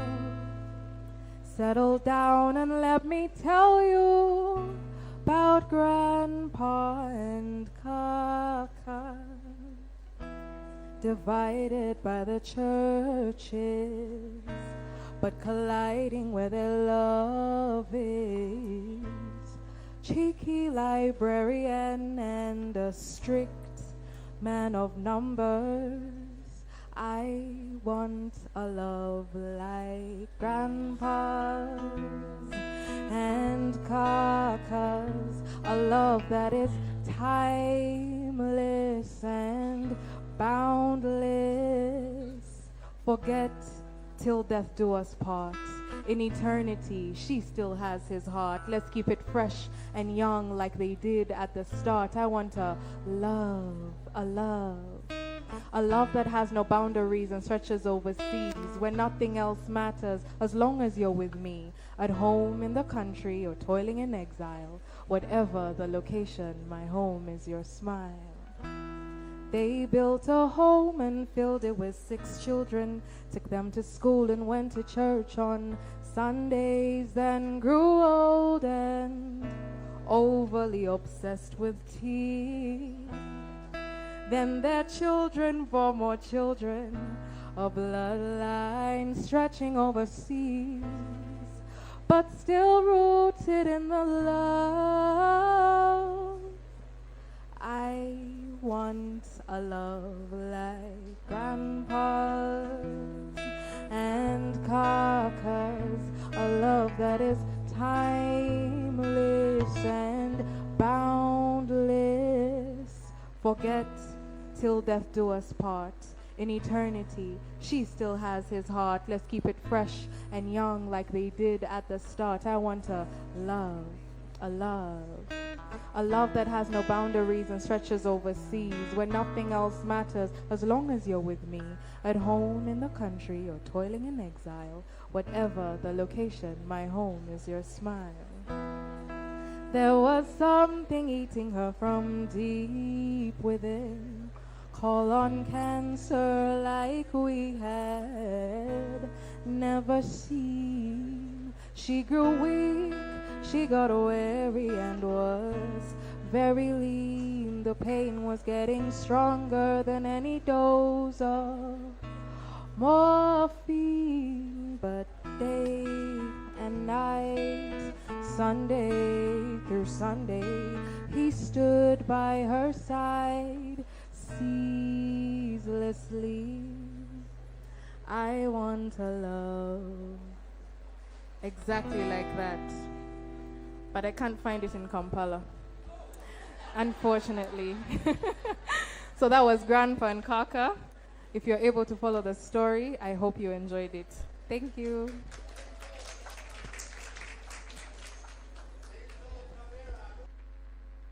Please? Yeah. Thank you so much, Angel. We will hear her beautiful voice once more near the end of the show.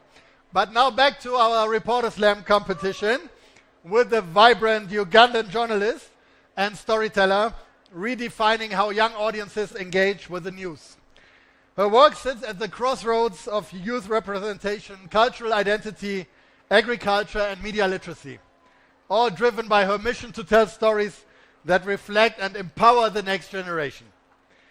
At Switch Africa, she creates dynamic content that reimagines what journalism can look like in a digital world, shaped by new voices and bold ideas. We are thrilled to welcome, from Uganda, Divine Mercy Nalwanga. Welcome on stage.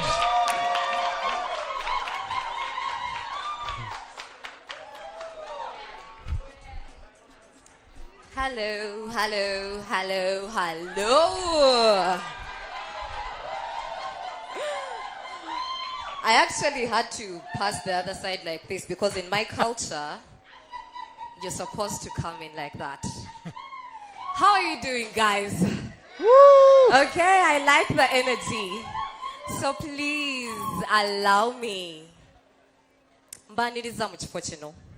Ndi musanyufu nnyo okuyimira mu maaso gammwe akawungeezi k'olwaleero erinnya n'eddoboozi yenze Divine Masinalwanga. Akawungeezi k'olwaleero mu ddakiika 10 eziddako ngenda kufuba okulaba nga nkyusa engeri gy'otwalamu obubaka bw'osanga ku mutimbagano saako n'obubaka obukugambibwa mu bulamu bwo obwa bulijjo. Let's get into my presentation.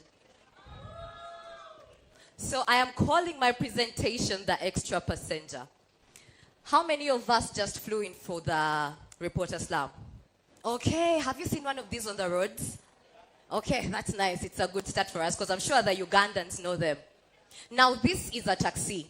It is the cheapest means of transport if you're opting for a long distance.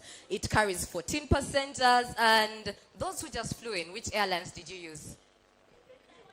Okay, now this one is called Fly Emirates. Okay? So you know that you're in safe hands and your captain is taking you. So one of the experiences I've ever had with a taxi is a story that I'm going to tell you today. Now, for me to get here, I take at least 2 taxis on a daily. But on a normal day, I'll take 4 taxis in total. So one day, I boarded a taxi. It was coming from the new taxi park. And when it's coming from the new taxi park, it's usually full to capacity. Yeah? But as we were getting out, we saw this young man. I don't know if I should call him young man because he looked like he was in his mid-30s. And he made this gesture stopping the taxi. I could immediately hear my fellow passengers murmuring because they knew the conductor was going to stop this taxi and let him in. But that meant that a certain row of people had to squeeze themselves just so this extra passenger could sit.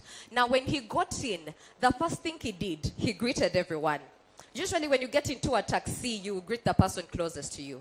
This person greeted everyone up to me that was sitting at the extreme end. He started a conversation with the conductor. Then by the time I started paying attention, it was a full-blown debate. And it was a debate about traditional schools and international schools in Uganda. Now, this is a very emotional debate when we are talking to parents, you know, and students themselves. But the thing that he did, he was talking a lot, and most of the information he was giving was misinformation and disinformation. I can't say what he said because I would become an agent. And the contributors were also contributing false information at some point. And when they did, he could ask them questions to a point that they realized what they were talking about was false. But when they tried to do the same to him, he played around with it, and in the end, no one got to him. So this was just a taxi of 17 passengers, if I add the driver and the conductor plus the extra passenger. But imagine the same spread of false information, but on the internet or in our daily lives. And this made me observe something. The false information peddlers are not magicians.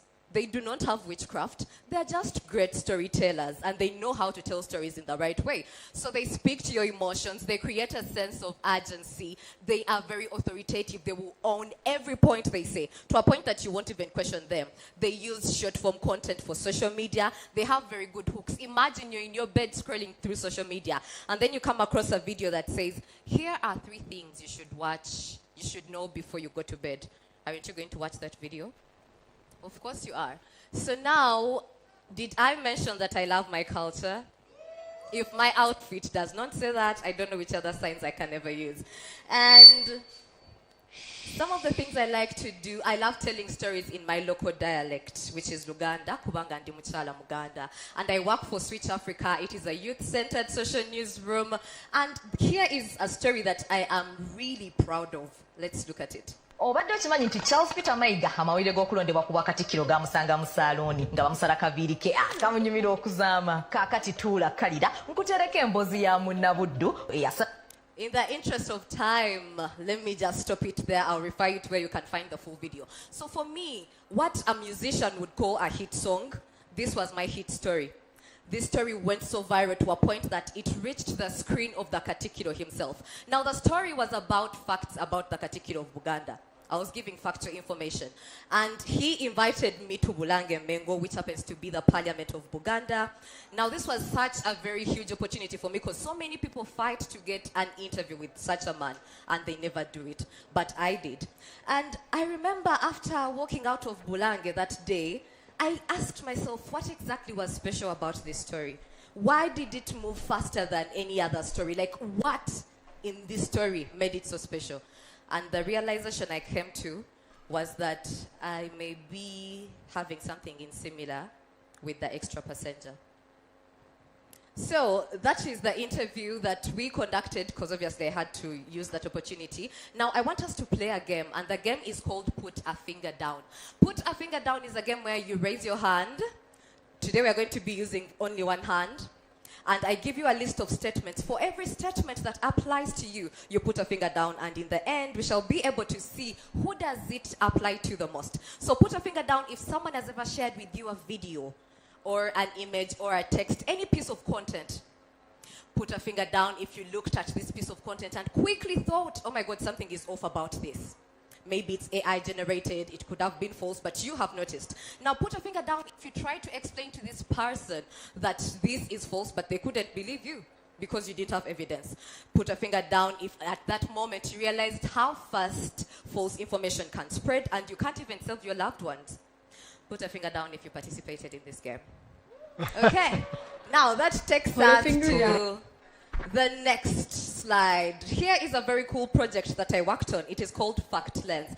Now, Fact Lens is a show that you can find on YouTube. And what it does, it looks for viral claims on the internet. Because you know we have so many of those on the internet. So it looks for them. It verifies them, like it puts them under a microphone. It separates fact from fiction. It gives you a verdict. So in the end, you know that this is true or false because of this and this. And on top of that, it gives you the tools to verify the information for yourself. So you walk away with a full package. A viral audio recording circulating on X claims to capture a private conversation between former Minister Maria Matembe and leader of opposition in Parliament, Joel Sending. That's the part that I wanted you to see. Did you see how I pulled the person to, whisper? Those are some of the few tricks that you can use to captivate audiences. Now let us look at the information ecosystem. This is an AI-generated representation, but you can see. This is factual information, and on the side we can see mis- and disinformation trying to come to the factual information. The truth is, we have factual information in the information ecosystem. But the other truth is, false information moves faster than the factual information. We have factual information from journalists, academic researchers, all those bodies, you can see them there. Which takes me to a question. How can we journalists, storytellers, content creators package factual information in a way that is cool, in a way that is entertaining and captivating enough so that we can attract our audiences to watch our story from the beginning to the end?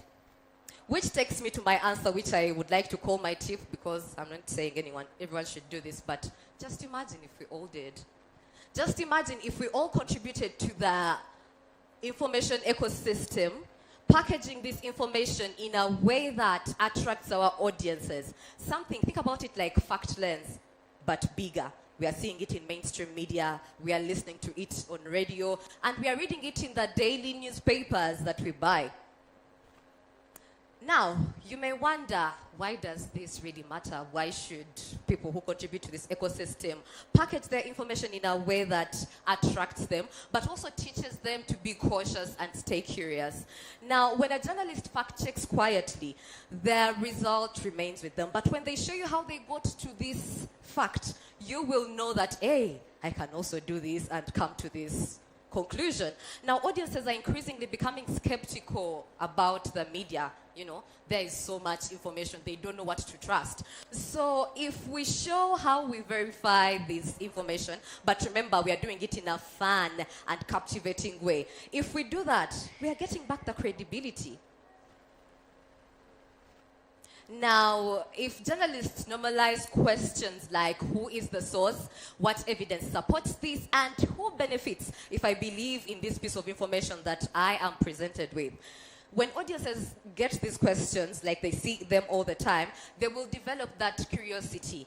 The first instinct they will have every time they come across information is to question it. And if journalists start creating factual information fun and catchy, they become educators, they become critical thinking advocates and builders of a woke community. I would like to contribute to our woke community, and I hope you also get the interest to contribute to it.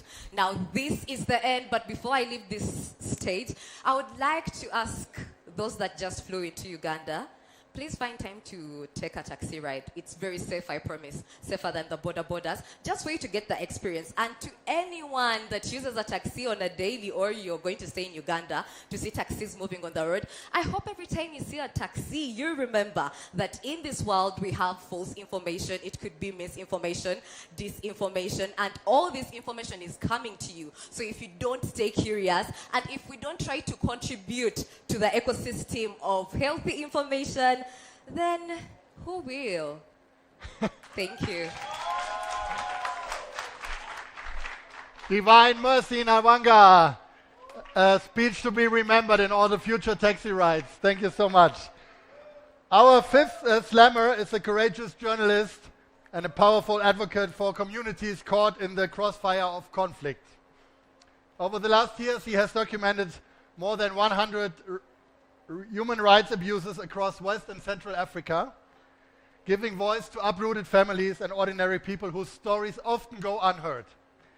Despite threats, he has persisted with extraordinary resolve, continuing to report from regions where very few dare to go. His mission to protect vulnerable people by ensuring their experiences are documented, acknowledged, and never forgotten. In order to be here tonight, he was flying first from Switzerland to the United Kingdom, from the UK to his home country, Nigeria, and then to Uganda. So we are very honored to have him take the slam stage. Philip Obaji.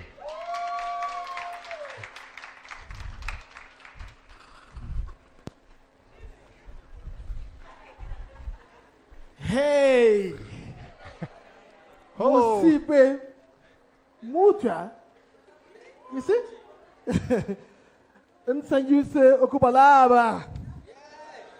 You see, I have been practicing. You see? Yeah. Well, I am so many things. He couldn't say everything about me. And something he did not tell you is that I have achieved so much in my short career. An example is, I am the first from my family to come to Uganda. And I am the first Nigerian to sound like Ugandan. True? Well, what is good for Greece is good for Uganda. So, I'm very happy to be here, and I'm really glad that you could find time to make it to be here. I am not a flamboyant speaker, but I think I look a little bit very good. But you're going to hear from me some of the most harrowing stories out of Africa. Since 2018, I have dedicated my life into uncovering some of the most grievous abuses in West and Central Africa. It has come at the risk of my own life, and you're going to find out very soon. Well, I talk about blood and torture as the price for investigating one of the most dangerous groups on earth. This is a group that comes from Eastern Europe. This is a group that is trying to influence Africa in so many ways. This is a group that has tortured many young people. The same group that has raped multiple women, whether it's in Mali, in the Central African Republic, or even in Niger. Now, I stepped out to do what many people thought was not my business. But I wanted to prove a point, that people who go through the most difficult things in life deserve to have their voices heard. I'll tell you how it started. These are my three friends, Kirill Radchenko, Alexander Rastoguyev, and Okan Jamel. They are all Russian. They traveled to the Central African Republic in 2018. They had one mission, to find out about this group called the Wagner Group, which had just arrived in the Central African Republic. Now, nobody knew exactly what this group was doing in Africa. So these guys traveled to investigate. Sadly, they got killed in the central part of the country. Have you ever lost 3 friends in one day? I know many people here have lost loved ones. have lost relatives and what have you. But losing 3 friends in one day really changed me. It broke me. It made me shed tears. But I said one thing to myself: where they stopped, I will continue. And that is how my story started. Many of you may not know this man, but I'll tell you who he is. Yevgeny Prigozhin. Now, he is the founder of the Wagner Group. This group is a private military company whose business is to get involved in the affairs of African nations. They come as the guardian angel. They tell you they want to protect as many Africans as possible. But in between, they also seek to explore Africa's resources and exploit these same people. He's a Russian national. Now, in 2022, before the war in Ukraine started, I was carrying out an investigation to see exactly what this group was doing about fighting in that war. And I found out that over 200 Africans had been recruited from Central Africa and were being flown to Ukraine to fight. So, I picked up my phone and I sent this guy a message. And I told him, I asked him in fact, is it true that you are sending my compatriots to fight in Ukraine? He did not reply. But a few days later, my phone rang. And somebody speaking in a Russian accent asked me, hello, do you want to die? Imagine someone calling you and not telling you I want to kill you. They're asking you, do you want to die? So you have an option. Are you going to die or are you going to stay alive? So if you want to die, continue. If you don't want to die, then stop. I must admit I was scared. And it felt as if I turned my head behind, there were going to be assassins after me. But then I hung up. And the number called again, asking the same question, do you want to die? And then I got the guts to say, you cannot do anything to me. And I packed my bags and I was on a trip to the Central African Republic to continue to uncover. This is me. I used to be a very handsome guy, you know, very, very handsome. I still am. Did I hear someone say so? Oh, I see someone there telling me, yeah. Okay. Okay, the reason I put this up is so that you will see a different me. Now, in 2023, after this guy was killed in a plane crash, I took it upon myself to travel to the Central African Republic to find out exactly what will be of the Wagner Group after his death. Now, I traveled from Nigeria to Cameroon by car. In Cameroon, there's always some group of people fighting in the western part of the country. These Westerners, these Western Cameroonians, are seeking independence for the English speakers in Cameroon. And you cannot pass in this region if you're coming from Nigeria. So what happened? A friend of mine who is a Catholic priest dressed me up as a priest with a Roman collar and a soutane, because for some reason, nobody attacked the Catholic priest. So that's how I entered in his car, all disguised, and I was able to cross into Cameroon. And from Cameroon, I went to the Central African Republic. The reason I couldn't fly to Central African Republic was because in 2022, my name had been sent to some commanders in the Wagner Group. Now, when the commanders knew where I was, they got my photograph, and then they shared my photograph in the WhatsApp group of all fighters in Wagner. And then they said, if you find this guy, kill him or get him arrested. So I knew this because a few contacts of mine in Wagner reached out to me to tell me, don't come to Central Africa, you get killed. But I needed to know exactly what will happen after his death, if women in Central Africa will continue to be raped in their farms. So I went. Now, I spent the night in a local guest house, very lousy. The following morning, I went to the border to interview some people who were fleeing violence. And then I got arrested. When I was arrested, the people who arrested me were the worst I had seen in terms of manhandling. I was beaten. I had bruises all over me. I had cuts on my leg. And then when I looked up, I saw some members of the Wagner group telling them, make sure he dies. So I got detained in a small shipping container on the border. And every hour, I was tortured. They used guns, they used horsewhips, they used electric wires, and I'm a bit emotional. And they stripped me. I cannot explain in depth what happened. But I was lucky I came out alive. Why? Because somebody saw what happened and thought this should never happen. And then he ran to a senior officer in the Central African Armed Forces and pleaded with the officer to come to my rescue. But guess what? When I was released, I got into Cameroon, I got treatment, and I came back to Central Africa to continue the job. Because I believe that the voices of the most marginalized deserve to be heard. That young people in Africa should no longer be used as pawns to fight foreign wars. I believe that no one has the right to come into our countries here in Africa to exploit us. We are Africans, we are not animals, and we deserve to control the way we think. We don't need anybody to tell us exactly who we are, and we'll continue to fight. I want to give a voice to every single man and woman who believes he or she has got the right to live. So that's why I went back.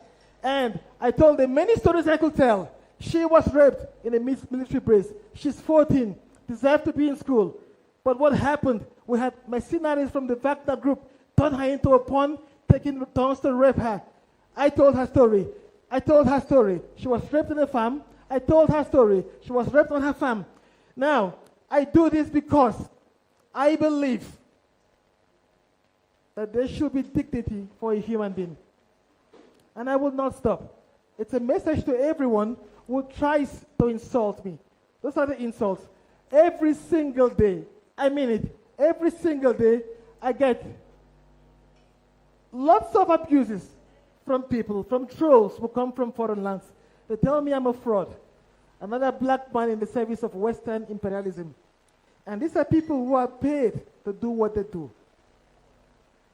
And they're not all foreigners. They're even some are Africans, some are Nigerians. Some are people who really should be doing exactly what I'm doing. But we will not give up. I will not give up. And I implore all of you, when you find wrongdoings somewhere, rise up. When you find your brother, your sister, your compatriot, please give them a voice. Because journalism is not just about telling a story. It's also about standing up, correcting what's wrong. And that's my pledge today. And I hope you guys will all feel the same way.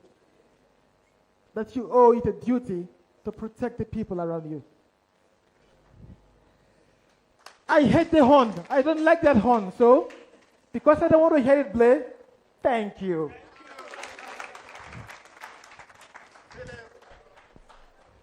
Obaji standing up on that stage. Thank you.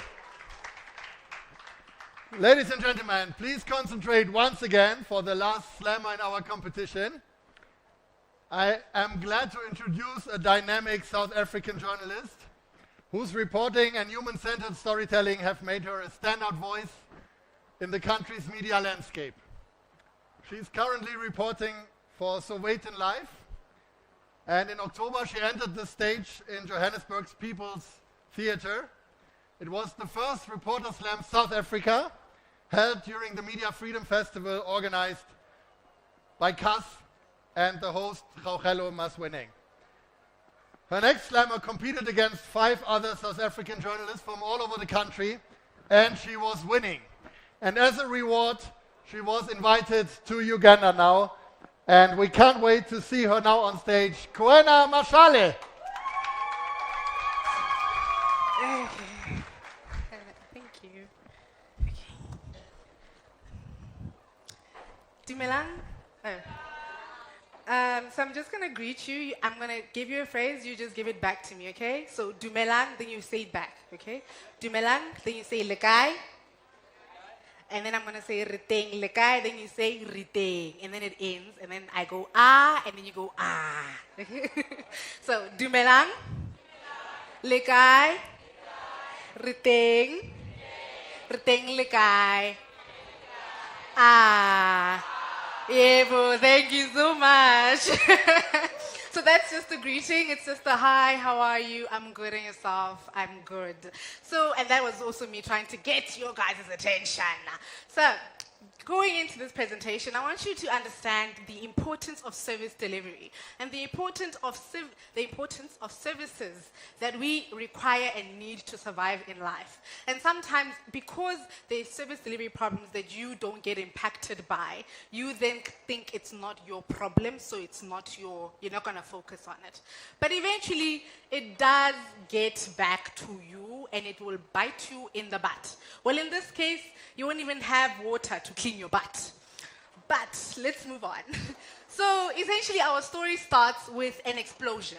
So now you have Rand Water. Rand Water is a big water supplier for 3 provinces in Johannesburg. Well, in South Africa, I'm so sorry. And from there, you have this big explosion, and it affects water supply to at least majority of Gauteng. And when you get that source of supply that gets hit, it does dramatic works. So obviously, there's this one particular economy. We call it Midrand. And Midrand is a place where everyone, when you hear the word Midrand, people go, do you really want to live in Midrand? No, I don't want to really live in Midrand, because not only does it have Mujolo problems, and for those who don't know what Mujolo is, it's dating. So not only is Midrand known for its lack of men to go to, but it's also known for places that has problems with service delivery. And so you get this problem that's been hit, and it's affecting everywhere. Dumelang. I'm so sorry, I'm gonna say Dumelang when I hear voices overcoming me. So I'm gonna say Dumelang here. Dumelang. Dumelang. Thank you so much. So you have communities that are affected by this water, and Midrand comes out and they are fighting.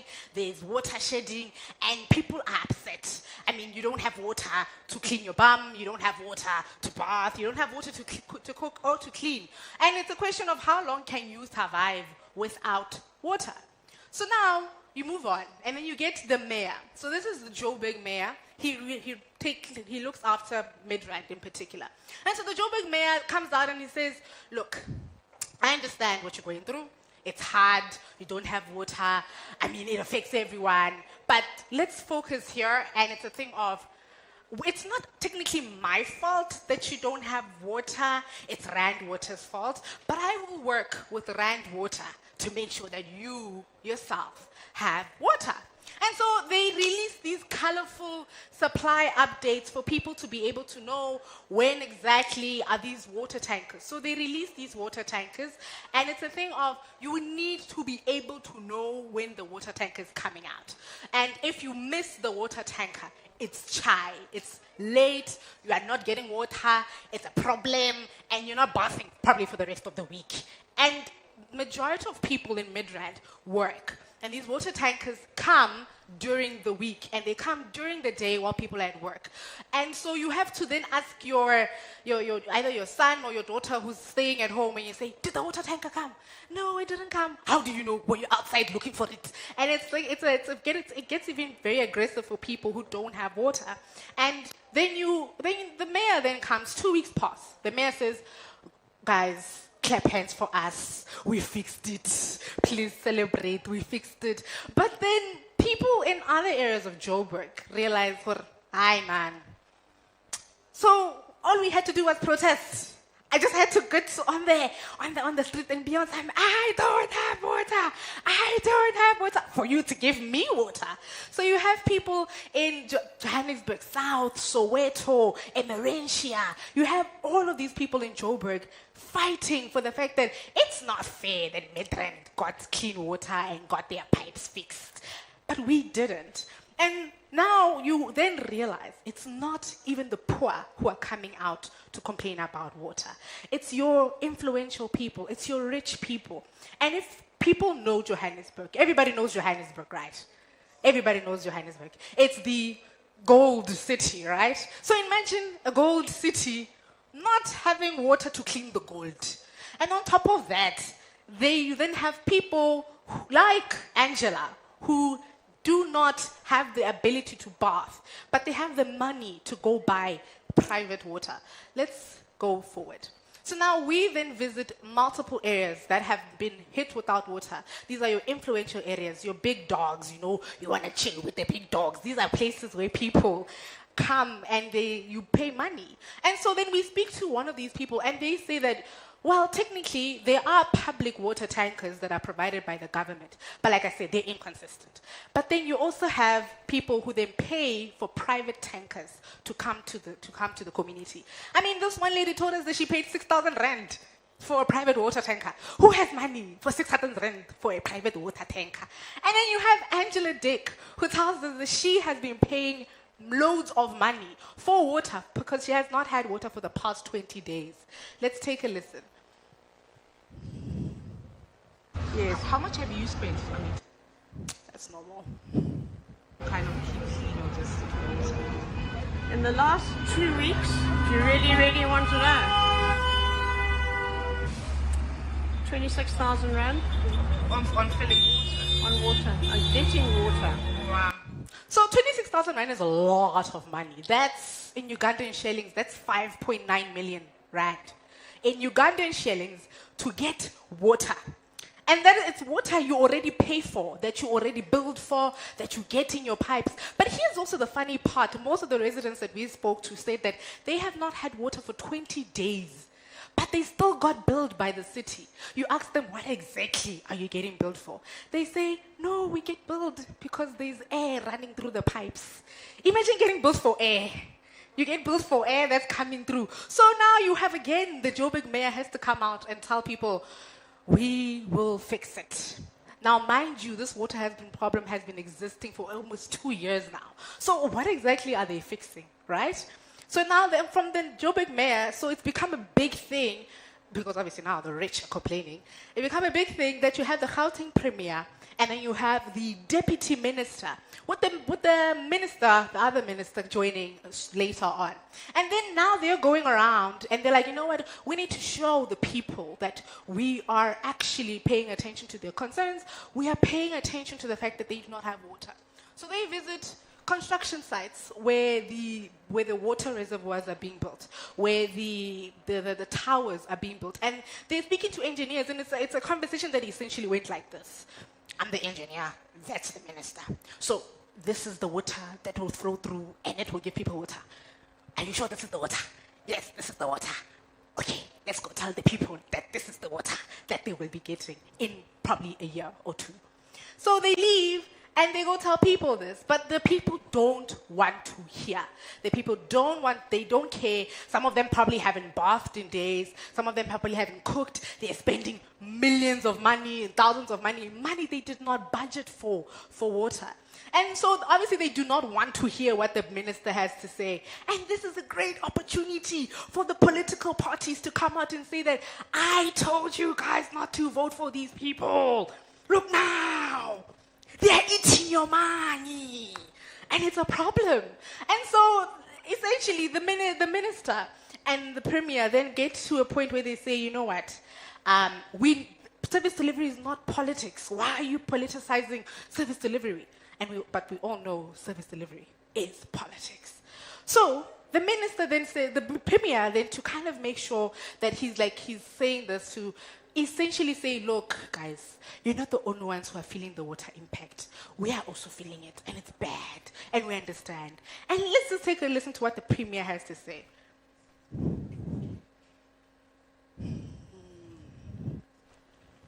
Ourselves, our families, we've got special water. We don't. We also go through, in some instances, I had to go to a certain hotel so that I have to go to my commitment. We also go through the same inconvenience like any other person. So my question is, Do you have money to go to a hotel to bath when you don't have water? Do you have money? You don't, right? You don't. So now imagine a poor premier says, I also go and bath sometimes at a hotel. Oh well, that's that. So my question now is, do you have the money? Do you care about the service delivery even when it does not hit you as of yet? Because clearly, it will still get to you sooner or later. That's what happened with Angela Dick. That's what happened with the residences in Sandton and in Parkhurst. They thought it would just stay probably in Soweto. They thought, no, it's just a Midrand problem. But no. Services like water do not care for class. And if the infrastructure that the ministers and the Joburg mayors are saying that they will try to fix in the next 2 years or a year or months does not actually get fixed, then you end up with your premier saying that he sometimes has to go to bath at a hotel to make sure that he's also feeling your pain. And on top of that, then his political members, political opposition parties, then use AI-generated memes to create billboards so that voters and residences will understand that yeah, your premier goes and baths at a hotel while you stink for a whole week. Is that the person you want to vote for in the next local government elections? I think not. But yeah, again, do you have water? Do you think you'll have water tomorrow to be able to bath? Are you sure, madam? Are you sure? Thank you so much. Qua Mashal. Those were our 5 competitors tonight. And now in 2 minutes, it's your turn, dear spectators. Everyone here at the MCI in Kampala and also everyone in front of the screens, you are the jury. And together you will decide who will become our new African reporter slampion. I know this is a lot of responsibility, and I hope you can handle it. And to put even more pressure on you, I remind you now what the winner will get. Before traveling here, I learned that Uganda is called the Pearl of Africa. We also heard that tonight already. So when buying our precious trophy in Berlin for this show, we said, let's look for a trophy that has a pearl in it. And we found one. So dear Yada, can you present the trophy? It's there in a precious box, so just take it out, and I hope you will recognize that at the top of the trophy it looks like a big African pearl, and you can see it now live on stage. Just bring it here. And for those who sit in the rows in the back, I also show the photo. So here it is, the new trophy, one of the most beautiful ones, I hope I can say that we ever had. You see the gold, you see the pearl, and it says Reporter Slam Africa 2026. So this is what only one person can get. And now I ask all the slammers to get back on stage to remind you whom you have seen tonight. So please come back all together with a common applause.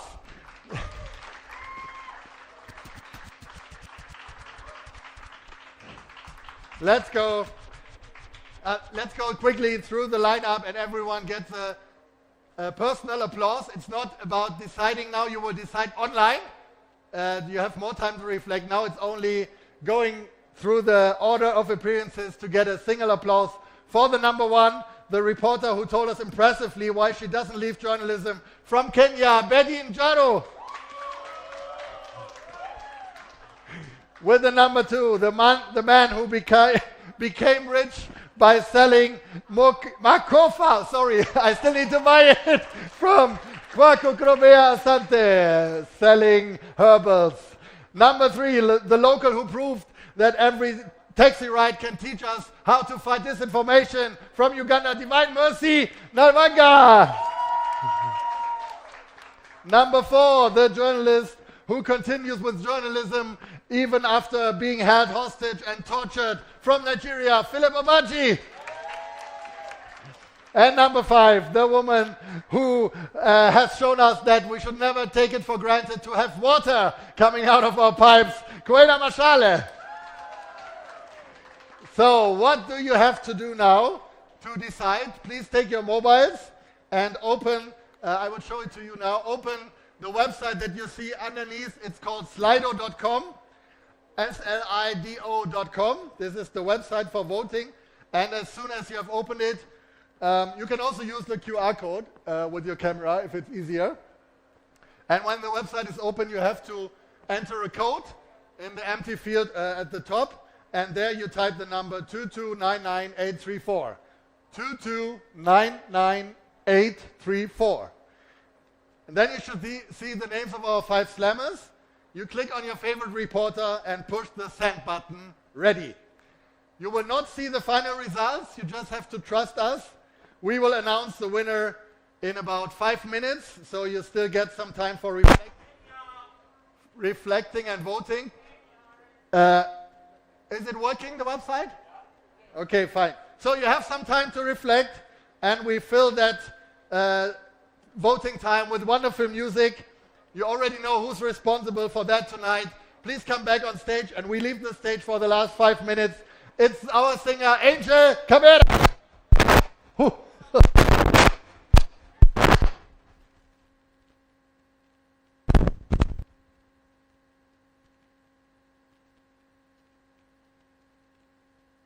That's right.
Party starter, taking the liquor.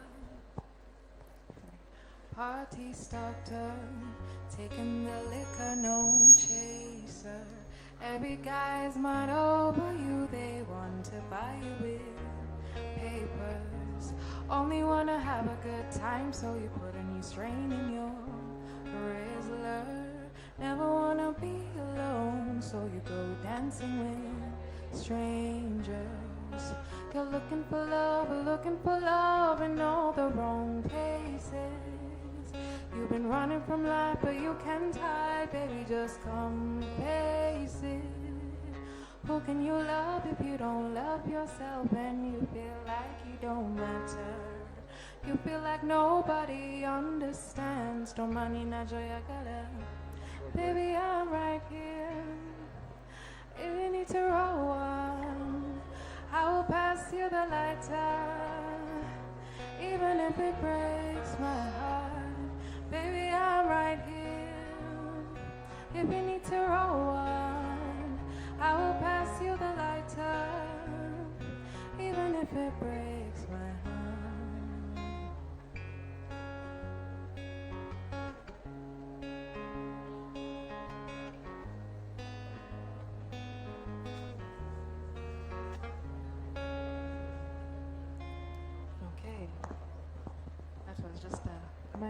Mic check. Sorry. I'm going to tell you a story of a little girl called Njeru as you vote.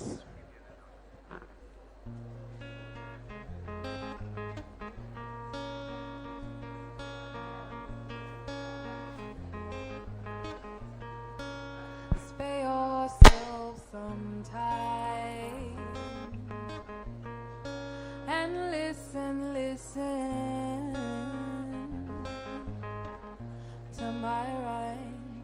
Once upon a time, down by the river we go. Tolin sanza mokon jabala, jabala, jabala, jabala. Abakazi bali mabati njabala njabala njabala njabala tolin sanza moko njabala njabala njabala. Ain't no sunshine when you're gone, ain't no joy when you're away. Oh, darling, darling, Jabala. Ooh.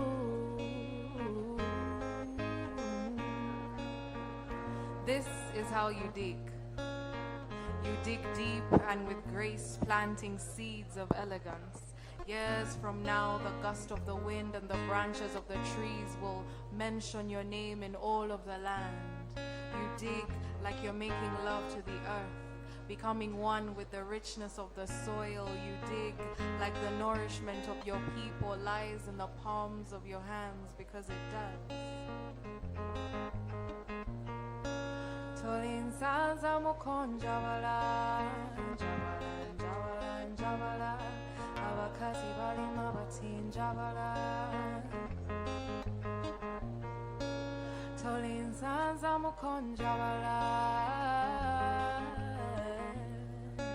Abakazi bali mabatin jabala. Jabala, jabala, jabala. This is how you sweep. You pass the broom across all four corners of the room in swift strokes of integrity. So when your husband returns home from work, you will stand out from all the other three, but this goes beyond the confines of your compound and the four walls of your master bedroom. When I teach you how to lead, I am teaching you how to sweep, so that years from now, when you assume positions in government, become a so-called member of parliament, there'll be no need to spend thousands of Uganda shillings on anti-corruption bodies, because my Njawala sweeps with integrity, how she sweeps. Tolin sanza mukonjawala. Abakazi bafumba batinjabala. Oh, njabala. Abakazi bafumba batin. Your kitchen is an emblem of unity. In it you prepare continents of spices and serve a revolution for dinner. I choose you because only you can play with knives and never get cut. Only you can play with fire and never get burned. So, what other leader is there but you? Yada. Tolin sanza mukon jabala. Jabala, jabala. Abakazi bali mabatin jabala. Tolin sanza mako. Abakazi bafumba batin jabala. Jabala, jabala.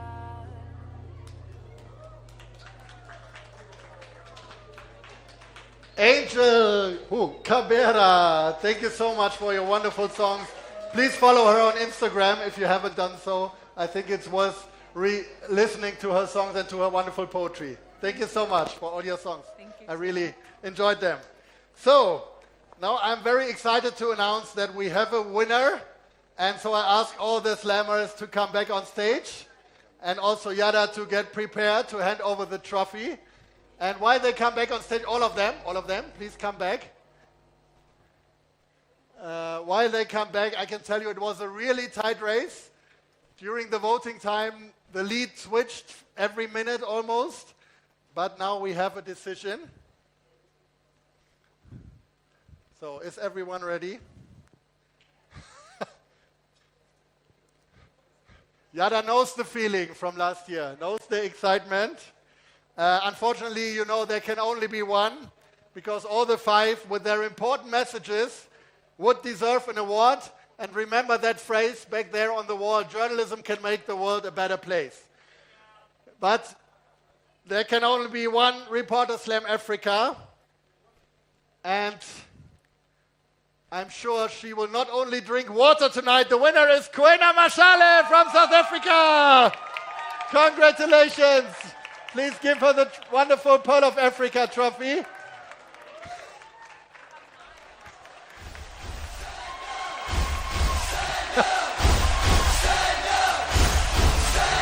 Congratulations. Oh.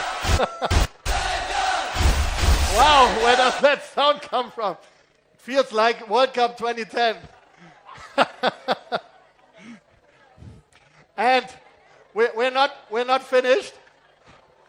All the other slammers, they get more than a consolation prize. Can I get your attention for 2 more minutes? We will have the chance to talk to the winner and to all the others. But let me say something. You know the Germans are famous for their paperwork. But for this occasion, it's just not ordinary paper.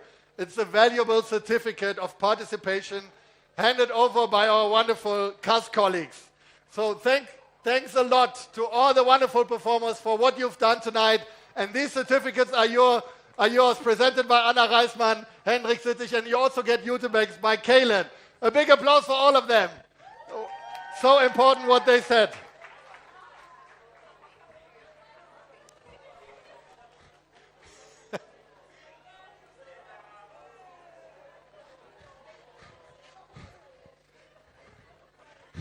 So, Yada, please also go back on stage. Angel, are you still hearing me? Because we need you for a photo. Yeah, please come back on stage, Angel. Please come with me. So, everyone in the room, please pay attention. And I need the photographer on stage. We want one big group photo with all of you, which means we go down here. We look into that direction. The photographer, please go on stage. Who's taking the photo? One of you. And we all turn into the direction of the photographer. Who's doing it? But he's taking the videos. So you will take the photo? We will stand here and look in that direction. Yeah. It sounds a bit complicated, but it will be worth the effort. It will be a wonderful photo. Yeah. Please, everyone, stand up. Everyone in the audience, please stand up. I hope it's fine for you that we take this photo. It will be an impressive image. And let's all raise our hands. I don't know how you do it in Uganda, to celebrate. And then give a final hands up for all the performers tonight. Yeah. Thank you.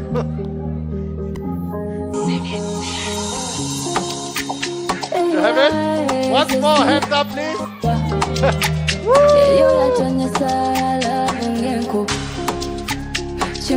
Please come back. Please come back. Can we lower the music once more? I have to say some final. Who's responsible? Hello? Can you hear me? We're almost done. Please come to me, the Slammers, because this show wouldn't have been possible without the support of many people. So let me thank them at the end, and then let's celebrate. I need your applause for all the people that made this show possible tonight. I'd like to thank Hendrik Sittich, Rebecca Sibanda, Kalen Ferreira Mokoka, Lynn Allemann, and the whole team of the CAS Media Program, Sub-Saharan Africa, for the wonderful cooperation. This applause is yours. Thanks a lot to Anna Reismann and the whole team of CAS Uganda and South Sudan. It was such a pleasure to be here. Thank you. Thanks to the crew of the Media Challenge Initiative. What an amazing location. Thanks to Tamukede Moses and Mubonge Silas and his team for their great work enabling the live stream. Thank you. Thanks to my great headliner company team in Germany, Christine Lear, Christoph Herms, Nana Leisner, and Julia Duck. This applause goes to Germany. Thanks to Akram and the photographers and the videographers. We're looking forward to your photos and videos. Thank you. Thanks to Josephine Kehler and the video agency Gretchen for the opener video. This applause is yours. And thanks to you, dear spectators here in Kampala and at home in front of the screens. You've been a wonderful audience. This is your applause. Thanks to you. If you follow, if you give me the slide of Reporter Slam on social media, I don't know if we still have it or I tell you, just follow us on Instagram, Reporter Slam, then you won't miss any Reporter Slam in the future. And you can also subscribe to our newsletter on headliner.eu. It's also translated into English, so it's worth having a subscription. This was the third African Reporter Slam and the first one ever in Uganda. We hope you enjoyed it as much as we did. We hope to see you next year in another African country. Thank you very much, Uganda. You've been amazing. Have fun tonight. Let's celebrate. Thanks.